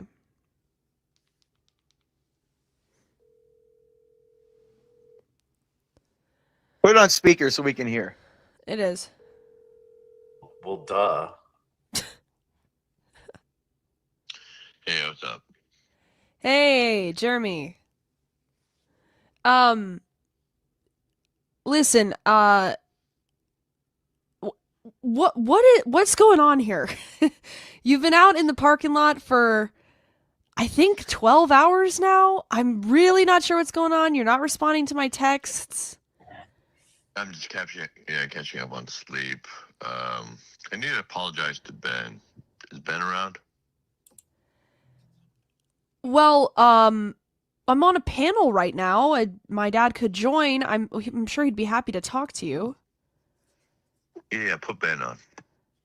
Hey, It's the Jeremy. link Jeremy, I has your? sent you. Can you ask Jeremy if his dick has frostbite yet or no? Now, so I'm like I said, I'm catching up on sleep. So Okay. You By just the woke way, me up. okay, you said your car is broken down? It's not broken down. I'll be right back, Jack. I'm not gonna be able to drive in the storm. So yeah, I'm kind of stuck, so to say. Yeah, let me talk to Ben. Okay, well, it's the link I sent you. So just hit that link and we'll happy to talk. Love to talk. Cool. Okay. Bye-bye. I'm playing the world's smallest violin for Jeremy right now. Okay. Well, we've established contact. That's good. I think. Jeremy wants to talk to me, but I really actually think other voices would be better because I do think it's a little bit of obsession, so it becomes, you know what I mean? Like Ben, fresh I air. feel like Jeremy's part of the Donner Party right now. He's like eating his own leg or something. You know what I mean? I feel kind of bad for the dude. Yeah. I think it has to do with obsession. But I think you're right I about the don't judge obsession, him. Dad, in the sense that when people get obsessed with me, they tend to get obsessed with you and vice versa. So it like I can see what you're saying. Yeah, it becomes hard to see. Remember, someone made a video once where you became me, became Yeah, you, became Grenjamin. me. Yeah. So it all gets. I get it because we're so close. Hey Ben, what's you guys are crotch. Jeremy is pluggers, trying so- to join, but the studio is full. All right, kick. Let's see. Who do you want to kick out, Jack? I mean, Hey Ben, what's wrong with Jeremy's car? well, it got frozen. I don't think anything's wrong with this car. I mean, I think it was misinterpreted. Like I can't drive. Yeah, I mean, like the governor has not banned driving, but like no one should be driving. Yeah, it's like 5 inches on the ground. But he made the decision to drive here. So What up, Lalo? what's up, kid? Toilet. Wait, before Jeremy joins, are you coming? All of you, are you coming to Word War Debate March? Yes, we 28th? all have to go. March 28th. Yeah, let me try it. What's the date on it? March 28th. Long time to prep. You can't tell me, oh, you didn't give me enough time this time. No excuses. All right, I'll see what I can do. I'll let you know. I'll let you know as soon as possible. No, let's do it. Let's do it. You Yeah, have to come. that It's event, it's the right? panel verse. It's Rachel and Andrew are going to be there in person. Yeah. Oh no Dude, way! that Okay. sounds Yeah. like the gathering of like the bronies or something. Like the debate That's what that sounds. juggalos. It sounds like a Yeah. convention of bronies or something. Like these The blue. debate juggalos, and well, Andrew said he was going to be there last time, and he didn't show up, and he Well, didn't even really give Dude, it. if Andrew shows up, you should distribute big old posters like of his like wife sucking another man's dick or something. Wow. Okay. We can do that. I guess. Yeah, sure. That sounds good. Imperius Why? just wants to see Dick one way or the other. He doesn't No, care. no. I mean, you've seen enough of that for everybody on the panel, Grace. I mean, you've seen enough of that for everyone on the panel. Including your fathers. But I mean, come on. Okay, I told Jeremy that Jack opened the panel, and Jack, of course, I would love to meet you in person too. But I don't know if you can go to Atlantic City, but love to have the whole crew there. That would be great. Jack, you hung out with Jeremy. What was He your did, experience? yeah, What was he your did. experience with Jeremy? It was nice. I thought he was a nice guy. Seemed pretty respectful, and didn't seem like a dummy. Not at all. Okay, enjoyed now, it. Jack, how would you compare your experience with Jeremy as to what Grace has said, in as much as he's been trying, apparently, to clean out the garage and the RV and fixing the RV and the sedan they have or whatever it's called? So, like, because you say it's a nice thing, I think you're kind of lying, actually. What am I lying about? So you had a great time with Jeremy, of all people? Really? I didn't see, so. Fuck you, Grace. No, Jeremy. No, I get what Jack is saying. Jeremy's pretty normal. He can be Yeah. totally normal in person. Like, Yeah, he's pretty this- normal, this- except he has like no personality and no soul. But sure, Real, whoever He's a said little that. boring, yeah. Generally, Yeah. Very like, not, boring. Not very, crazy in one way or another. Which is why it's weird that he's exhibiting this behavior now. Nah, he's the most boring guy ever, actually. Well, this isn't boring, but No, it actually is. That's why I'm the antagonist. No, but Jeremy's the most boring. I've been around him for what, 3 or 4 days? Most boring guy in America, by far. Way worse. You'd rather hang out with their grandpa or anything else. Guy's terrible. that's how they describe Bundy too. No, Bundy was good looking. Bundy had aura. This guy is aura deficient. Aura deficiency disorder. Come on, ADD. Jack, that was pretty funny. I made you laugh on that, Jack. Don't lie, that was pretty funny. Yeah, he's holding it back. He's holding it back. He is, Jack. Come on.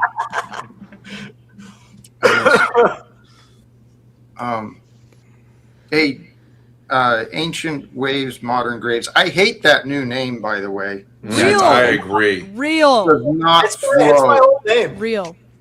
It doesn't Old flow. name. Change Toilet. it back. Just go back to toilet. I don't want Yeah. to be toilet. I think it's this. It doesn't. It makes me feel weird. Like I'm a toilet. Why don't you just go for a Prince of Persia or something? I don't know. You're that's Persian, really right? like- I named him Oh, Ahmed. I named him Ahmed. You can, I'd rather be just call Didn't vomit. stick. If you could just call me vomit, that'd be great. Why not just All right. John? Hey, Vomit. Vomit. There's something up with your audio. It kind of sounds off. And Sounds that's off. Here, Yeah. let me try something. It sounds like it's like you're inside of a auditorium. Auditorium. Okay, give me 1 second. Let me try something. Please. Wrong mic. Well, his video looks like he's like in a frozen apartment, like the blizzard's frozen Yeah, the screen. It's kinda Keno. Looks like he's in the bedroom of The Exorcist or something. He's the first Marine in Greenland, actually. Yeah, no, I'm he's trying to mimic what he's it's like planting the in flag. Jeremy's car right now. Okay, that's what I'm trying to do. I'm trying to get that meta. Does it sound better? How about now? No, it didn't change Nope. at all. Are you sure you have the right mic selected? Yeah. Hold on. Let me try that. I'll mute. Should I call Jeremy again? No. What is this? I don't know. Jack, can you tell us what you would do if Jeremy was in your driveway, like trying to be there when you didn't want him and stuff? What would you do, Jack? Maybe you could tell us and enlighten us with your view. Oh, I'd be out there. I'd be out there and asking, what is going on, right? What do you want? What's the purpose?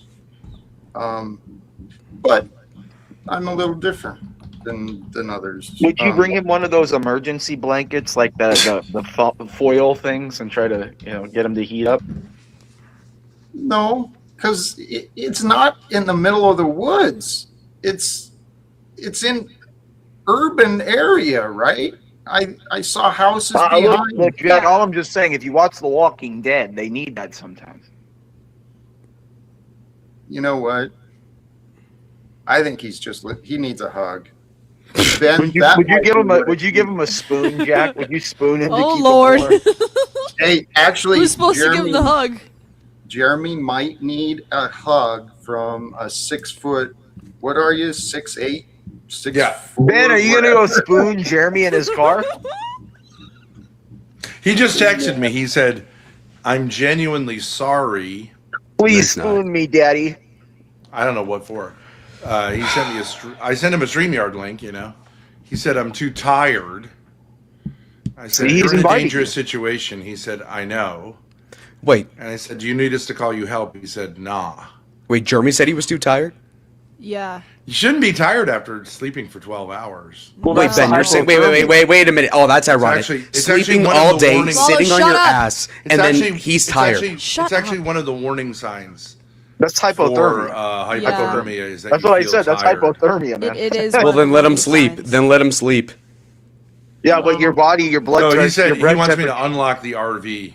Yeah, Nope. because he needs somewhere warm to go. I mean, Flush no, the but key, the flush the RV key. isn't any warmer. I'm It just doesn't saying. have heat. I'm calling the police now. Yeah. No. An option.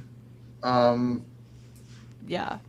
That being tired, it could be a sign of hypothermia. It could Handcuffs also can be make a him colder, sign- though. Well, I and don't Jack, know. Jack, Could see, also if they be would a have listened to sign me of an hour ago, they could have called. Yappa, yappa, yappa. Then Was I not right, Jack? Jack, aren't I a kind-hearted man, Jack? No one asked. Just shut up, I don't know. boy. The RV doesn't have any heat anyway, so it doesn't even make any sense. It's the same as Don't his car.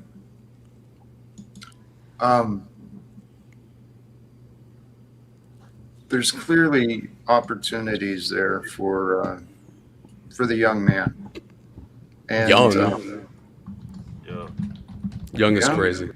Jack, if he's sleeping like excessively and Jack, that's hypothermia, dude. Yeah, that's you don't have- hypothermia. It is Like, actually you- one of the warning signs. It is. And the thing is, Jack, it's He's been also sleeping that for he's too kind of long. one of those people that are so autistic and like he wouldn't recognize being cold and stuff. Like he would be so he'd just sit there and stare. Like that, like he just sits there and stares, Jack. Like he doesn't. Hey. Sorry. Well, here's what's frustrating. I see and I hear a young man who could probably use some guidance and some support in his life, you know, to get him back on solid footing and get him pointed in a direction of success. That's actually what I hope to do, is help people like that. But until he's willing to receive help or wants to receive help, What, nothing but I hold on, can what offer. state are you in, Grace? What are you in, Massachusetts or something, right? Rhode Island. Dude, you're in a liberal state. When they come, they'll give him all the social services and everything. That's retarded. Yeah. But here's the They deal, will. make- They Whatever. literally make a give him like decision, housing though. and urban development. They'll give him like literally a SNAP card. They'll give him all that shit, dude. You should make a decision though.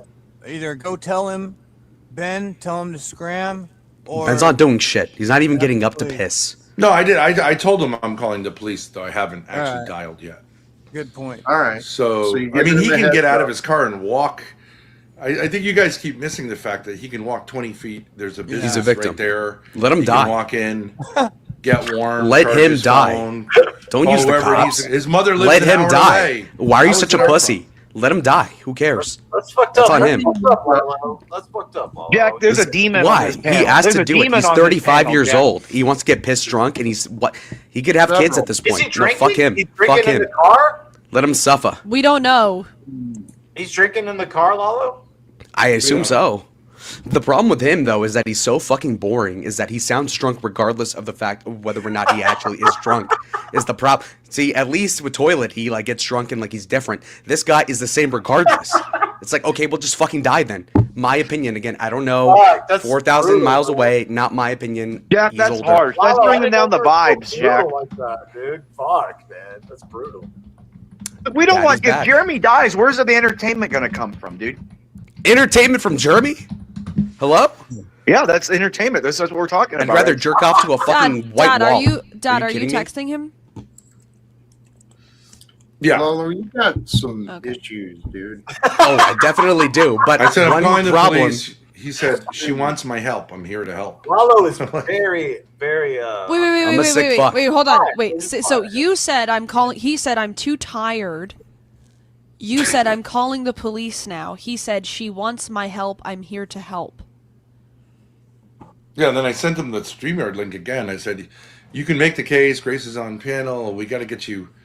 It's like this isn't about whether you help with the garage. We want you No. to get to a place where you're like not in danger of death. This is a cry for help. He may be doing this as like a suicide, as a self-offing thing to. It's No, I agree. semi-suicidal at this point. Yeah. I think Yeah, Grace it may should be go like over the there whole and thing, throw him like, a I'm paper gonna towel off roll. myself if you leave me, kind of thing. I mean, No, do you he's know- like he's suicide baiting in the car doing this. Yeah. That is. Does he he's own? doing that.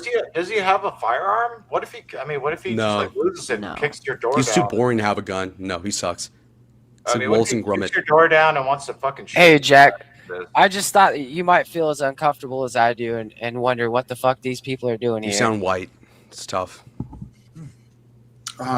Look, point being is that the only thing tough about being white is I have a better chance with Grace than you, and that's sad. you sound kind of gay. You sound like Lindsey Graham. Not with that gay accent. Too.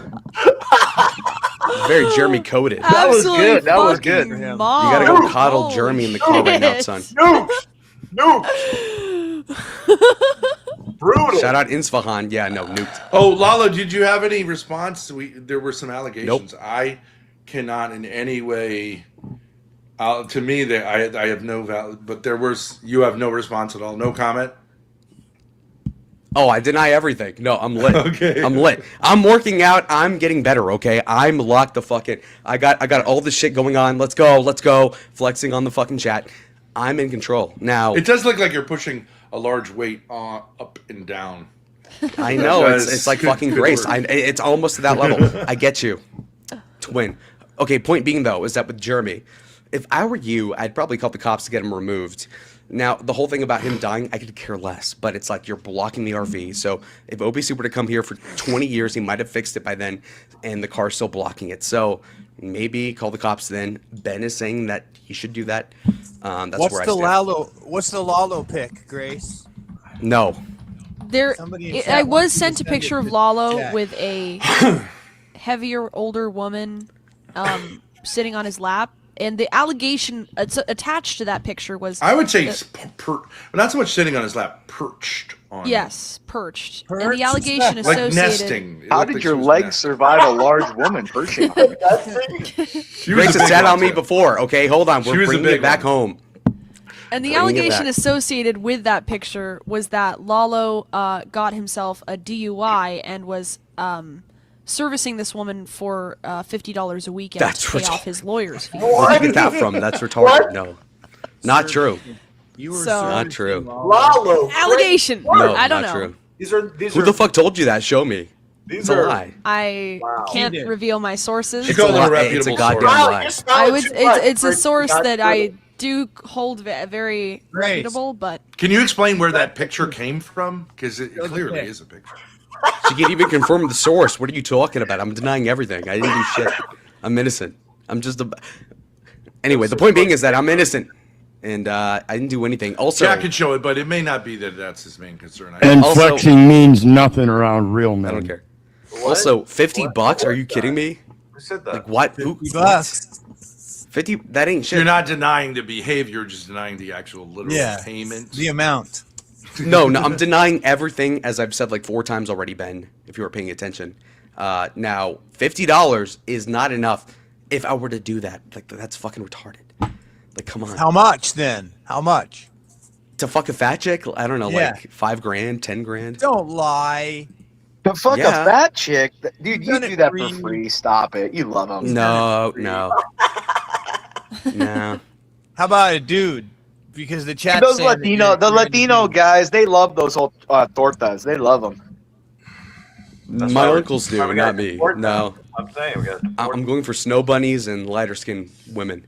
Oh god, no. TK loves the big girls. TK well, loves Jack, the big Jack, girls. I don't want you TK, to feel what's up, like big we're buddy? Jack. I don't want you to feel like I'm trying to impose anything on your channel. You feel free to tell us like whatever. I don't want to Fuck talk outta about it here, anymore or whatever. But Let's get back to we need to get back to healing, but she has a deranged individual in her driveway. What side? Yeah. I feel like Jack could help us in this regard. He's Yeah, why don't you give Jack his number and Jack can call him on air and talk to him and walk him through this? That's We can not get a great idea. Or no, wait, I want to call Jeremy. I want to call we can Jeremy. get a Do I have to session do of that? Jack. Great Why don't we idea. get a Jack session with Jeremy live? Great idea. That's a great idea. I think. I think we Jack. Great You idea, could help Jerry. him and talk him. Well, that maybe. was the idea of giving him the link.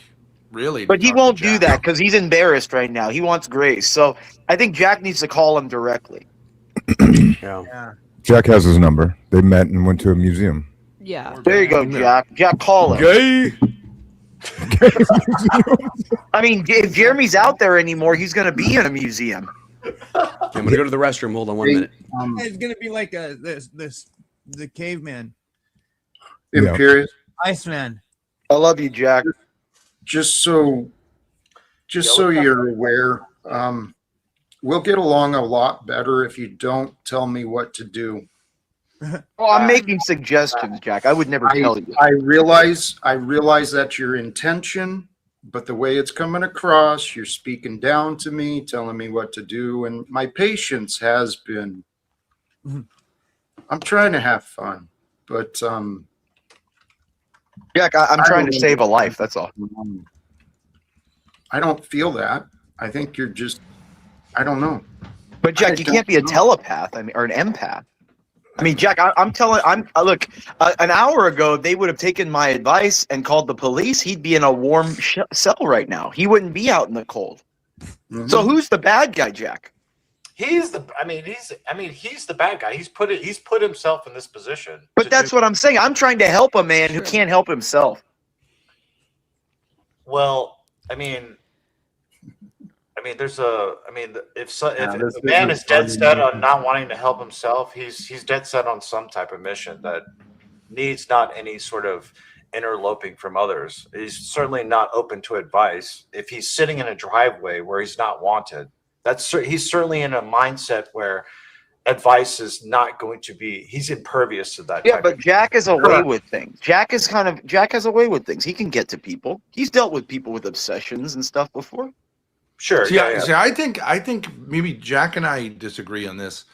I think more people have a death wish than we're willing to admit. Like maybe most people really deep down have a death wish. They actually don't want to be alive, but they're too lazy to take the measures to off themselves. And I'm not taking that lightly. I just think it may be a condition of human nature. And I'm not sure that's a how good much thing we that can they do about don't it. do that, though, right, Ben? That's a good thing that they don't do that. That there's a buffer that keeps them I'm from doing agnostic as far as if someone has definitively checked out, like Eric Harris and Dylan Klebold, I would have encouraged them to take care of business themselves, not bring anyone else into it. You know what I mean? Yeah, I agree. So and a lot of Ben, times there's people do also- that in subtler ways. They ruin others' lives and then ruin their life and they die lonely. Well, Ben, there's also that whole phenomenon called the howling void, I think, where that whole tendency where people stand at the top of a building and they want to like jump off. Have you heard of that thing? It's a mental phenomenon. There's an urge to kind of it goes. Yeah, there's like urges to jump off. And, like I people felt have that. urges, like weird things. It's called like the howling void or something. Yeah, it's when I first learned how to drive, I had a huge impulse to take drive the into car a and wall or drive it something? right into a tree. It's like Yeah. it's thoughts. It's Not really an option. impulse. It was just like the thrill of the power. kinda like, know what I mean? would I you was like, do? I'm Yeah. in charge of So this. that's a real thing. Yeah, no, it's a legit thing. That's a Yeah. real thing. I think we have a darkness within us. Yeah. And that's what I'm saying. Maybe he's like in that kind of like psychosis where he has like a howling voice. It's like a self-destructive. He's been encompassed by his self-destructive tendencies. You If know? that was real, people would be driving over sidewalks way more than, and we never do that as humans. Like, come on, guys. That's But listen, TK. People take fentanyl all the time. You can't Sure. tell me any Yeah, I of get them that. don't know what they're doing. They don't know they're playing around with like. I think TK knows. He knows. I don't know. Oh, I know.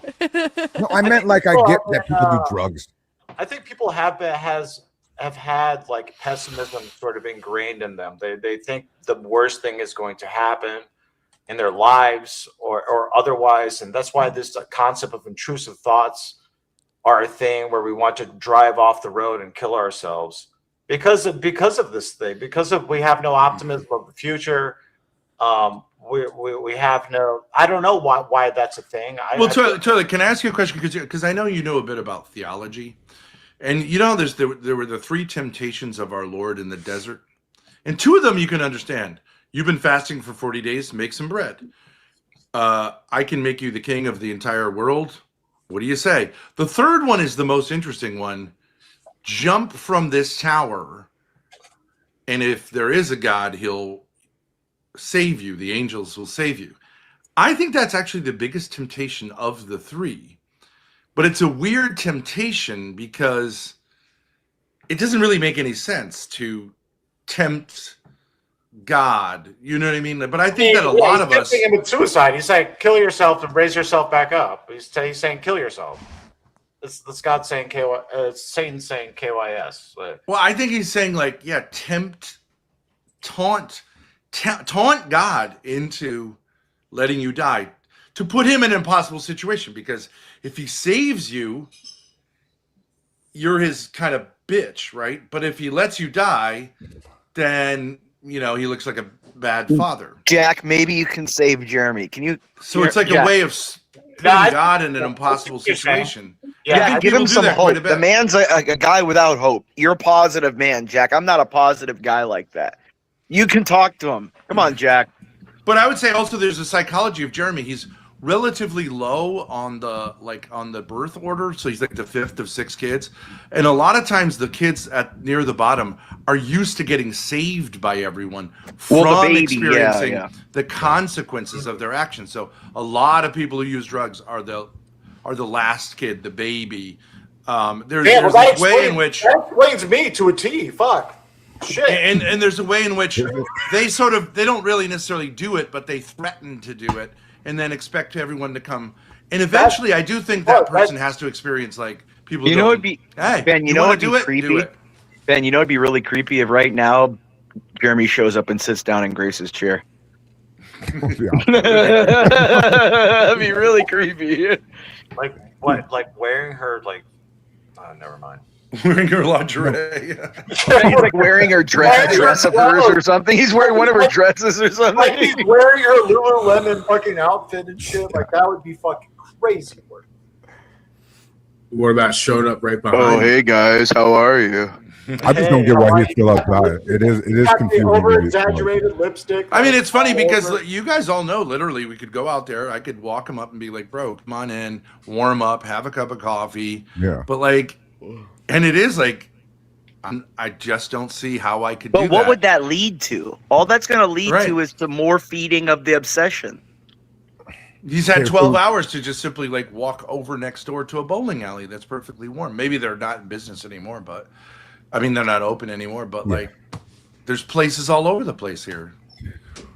So I don't see it's what a is weird that kind of bowling game of chicken where it's like, I don't know. He's taunting. He's like taunting his self-deletion by going like, look, I'm going to sit out here and get the attention because I'm going to see. It's like a tug of war to see who's more human. If you when you break, yeah, to see who will break as you as people will care about him before he cares about himself, and that will feed his obsession. Let me ask Jack something here. Let me ask Jack something. Jack, what would you do if you were in Ben's situation? And Grace is your daughter, and you have this gentleman in the driveway. He's freezing his ass off. What would you do? I already said I'd go talk to him. Yeah. All right, well, Jack, I have a point here. Now, what the Thorpes are doing here is pretty cocked because they are playing chicken. Everybody sees that. But what they're doing is giving him the attention to where he's over there, drunk or not, freezing his ass off, and he's watching this, and they're like, oh, he gives a fuck. Wait a second. And so- But Jack, wait. We have talked to him. My dad just texted him. And no, he's said, saying physically he would go over to the car, knock on the window. I understand, but what if Jeremy just said the Which would same make thing a that he said difference. to my dad to you? Let's say, so you said, you said, let's come, like, let's say you went out to him and you said, let's talk about this on stream. He says, no, I'm too tired, which is a sign of hypothermia. And then you say to him in person, I'm going to call the police. And he just shuts the door and goes back to sleep. Then what do you do? Follow through. Follow through. So you think we should just call? That's what I said. I've said Yeah, what if he's not budging, Jack? What if he's like, I'm just going to sit out here? I mean, Well, following through means what? Well, here's the reality. If it was me, it would be a different situation because I would have a heart to heart and ask the questions of what the fuck is going on. Yeah. What are you doing? What is your intention? What do we need to do? How can I help you? Right? Rather than just assuming that we need the cops or we need this or we need that. I mean, it's. But we had a big, long discussion a couple of days ago. And Jack, she's a woman, Jack. You got to put yourself in a female's position. A woman's not going to go out there and talk to a guy and have like a psychoanalytic, like ever. Well, he's saying if he was Ben. No, No, but he's I'm saying saying in her position right now of what it is right now. Like you got to think for. I mean, look, I don't like Grace any more than anyone, but I'm saying it's like as a chick. Serious. They just lost the plot. It's irrelevant, dude. Oh my gosh, Furby! Hi, bestie. Well, dude, look, all I'm saying is All I'm saying is, if I would never want my daughter to go walk out in a snowstorm and go talk to a guy at a car who's going to stay out. No one suggested it. So, I did. That's true, Jack. No one Okay, so suggested Jack, let's talking to him, but let's just assume the worst situation where he's absolutely obstinate in everything you say. He's just saying no. That's not. He's just being absolutely combative to you. He's like, I'm just gonna sit here. What are you gonna do?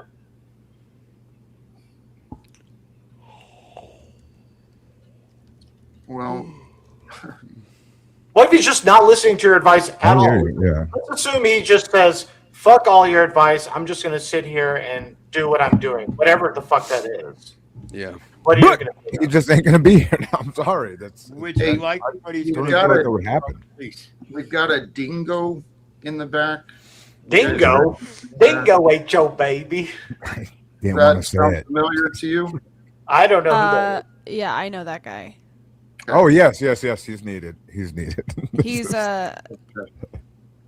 Yeah, why is been TML like accused eating- of being why a is stalker. TML Oh God, that guy's creepy face right there. Look at that. Here's the problem. Ben is constantly Don't- don't forcing let her do Grace your to job, meet with Jeremy and like put her in dangerous incel situations.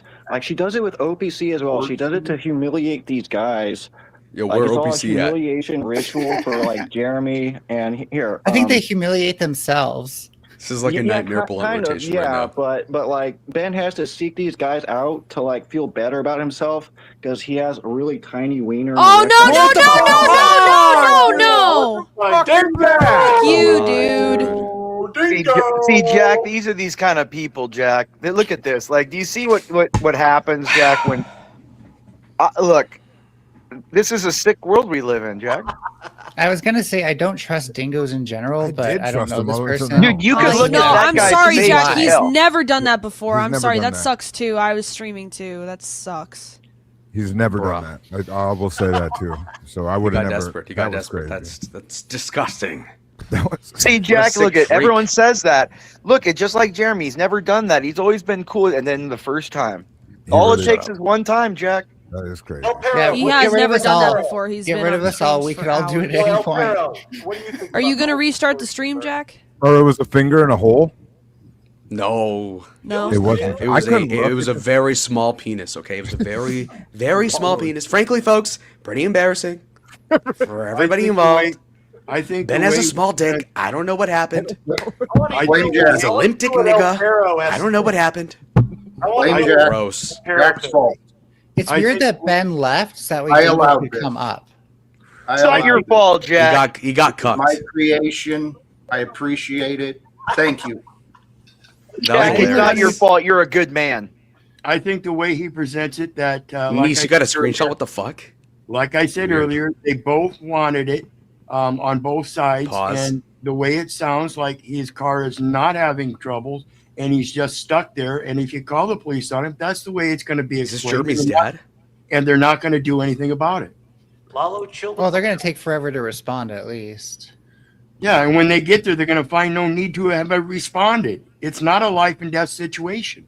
Well, Well, if they're he's going to protecting eject him the from the private property. They're going to eject him from the property, so you got to get off the property.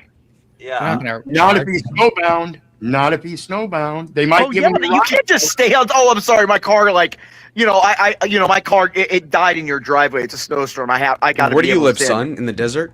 I can Like, tell you yeah, what, it's like, they what? do. I know what they do because He'll tow his stuck in a- vehicle. I've been stuck in a ditch before, and hammered drunk, and I sat in the passenger side. The cops came. They asked if I could get it out. Right? If I don't get it out, then it was going to become like the property of like it would have to get towed out, and so it had to get towed out. And I was shit faced, but I was on the passenger side, and stuck. And it was a winter weather advisory. Like it was a fucking whole thing. And as long as I got myself out of there, I was cool to leave. But if I couldn't get a hold of my uncle actually had to come, and my stepdad came, and I was able to just leave with them. But they told the cop was like this: if he was not in the passenger seat when I came, and we would have fucking toasted his ass. That's He was on like, a ditch on the side of the road. That's not no, someone's I was property. stuck in a snowbank in a blizzard. Yeah, in a that's straight not blizzard, somebody's dude. My property, fucking bro. I'm just saying, if this type of situation, if a person's stuck in a vehicle I don't think if he can get himself out, they're gonna say, "Well, get this fucking guy out of here." But if he does have no like means of like leaving, then yeah, they'll take it in their own hands and throw him in the fucking thing at least for a day. Is what I would think the procedure would be. I don't quite know, but that They would feels like tow what it it. would be. They would tow it. Tow take it the into car, and insurance. the guy would have to get off the property. Sorry, Jack. I got kicked off. I got to restart my stream just because I have people who want to like strike me or whatever. So I just got to deal with that. So sorry. Sorry about that, though. Jack. Sorry. That was Never weird. vouch for that guy again. Yeah, She's no a shit. big time around here, folks. She's a big Jeremy time. keeps winning. Jeremy low key keeps winning right there. Where my high rollers at? This is why we support Grace, because she's on the rise. She's doing well for herself, and we don't want creepy people in her driveway. This is what we're talking about, guys. We're trying. Yeah, dude, I got a stalker in the driveway. I've got TOS violations. What? I got a blizzard. I thought you were restarting something. I thought you had to leave. Let me talk to TB real quick because I know that you're a gentleman. This guy's intimidated by a fat chick. So real Stuff. quick, TB. So I don't Hey, think what's up? Jeremy's a stalker. I think he was led on a bit, and he is also vulnerable. He's vulnerable. Well, He was what's giving he like- equity. what's he doing Lippy like- was saying something what's about that? equity. Wait, Yeah. so like, was it Lalo or Jeremy being frisky with the hands in the bed? Was it both? No, that was apparently me, but that was a lie. That was Okay. a lie as well. It was him. Lalo, Yeah, but I've it was a talked lie. to Ben. I've talked to Ben like 2 or 3 times this Yeah, week, and he said he it's was- not a he big was playing. deal. He was playing. Honestly, it was hysterical. Was it Jeremy? It was doing that bullshit. too? Was Jeremy doing the frisky? No, he hands never got that in the close. bed? No, Never got that close. No, I'm talking about Jeremy. Was Jeremy doing the frisky hands in the bed thing? no, he's a pussy. No. No, of course not. Okay. Okay. But Lalo definitely. What you were saying, TK? I'm sorry. Okay, what I was just trying to say is he is. I know that you're obviously protective of her, and so you Very want. protective of Grace. I'm very protective. You want this guy because this is the guy. Yeah, we talked after I got back from Chicago, and you were pissed that I was there with Lalo, and then this Lalo thing happened because the Lalo shit happened when I was up there, and fucking it was crazy, or down there, whatever the Did fuck. not like But, that. Did not what like would you that do? at all. Would No. do you not see the messages she's sending him? No. Is there messages? Is there stuff I need to see? What's Huh? being sent? What's being sent exactly? She's saying like this. Oh, so she did the whole bashing the other night, right? And it was like, you fucking loser, you're ugly, you're disgusting. But then at 3 o'clock in the morning, she goes, well, were you serious about loving me and wanting to help? No, I have not seen this. Yeah, Okay, so right there in my brain. I Go like ahead. to see these. I like to see these. Yeah, that'd be. Chuck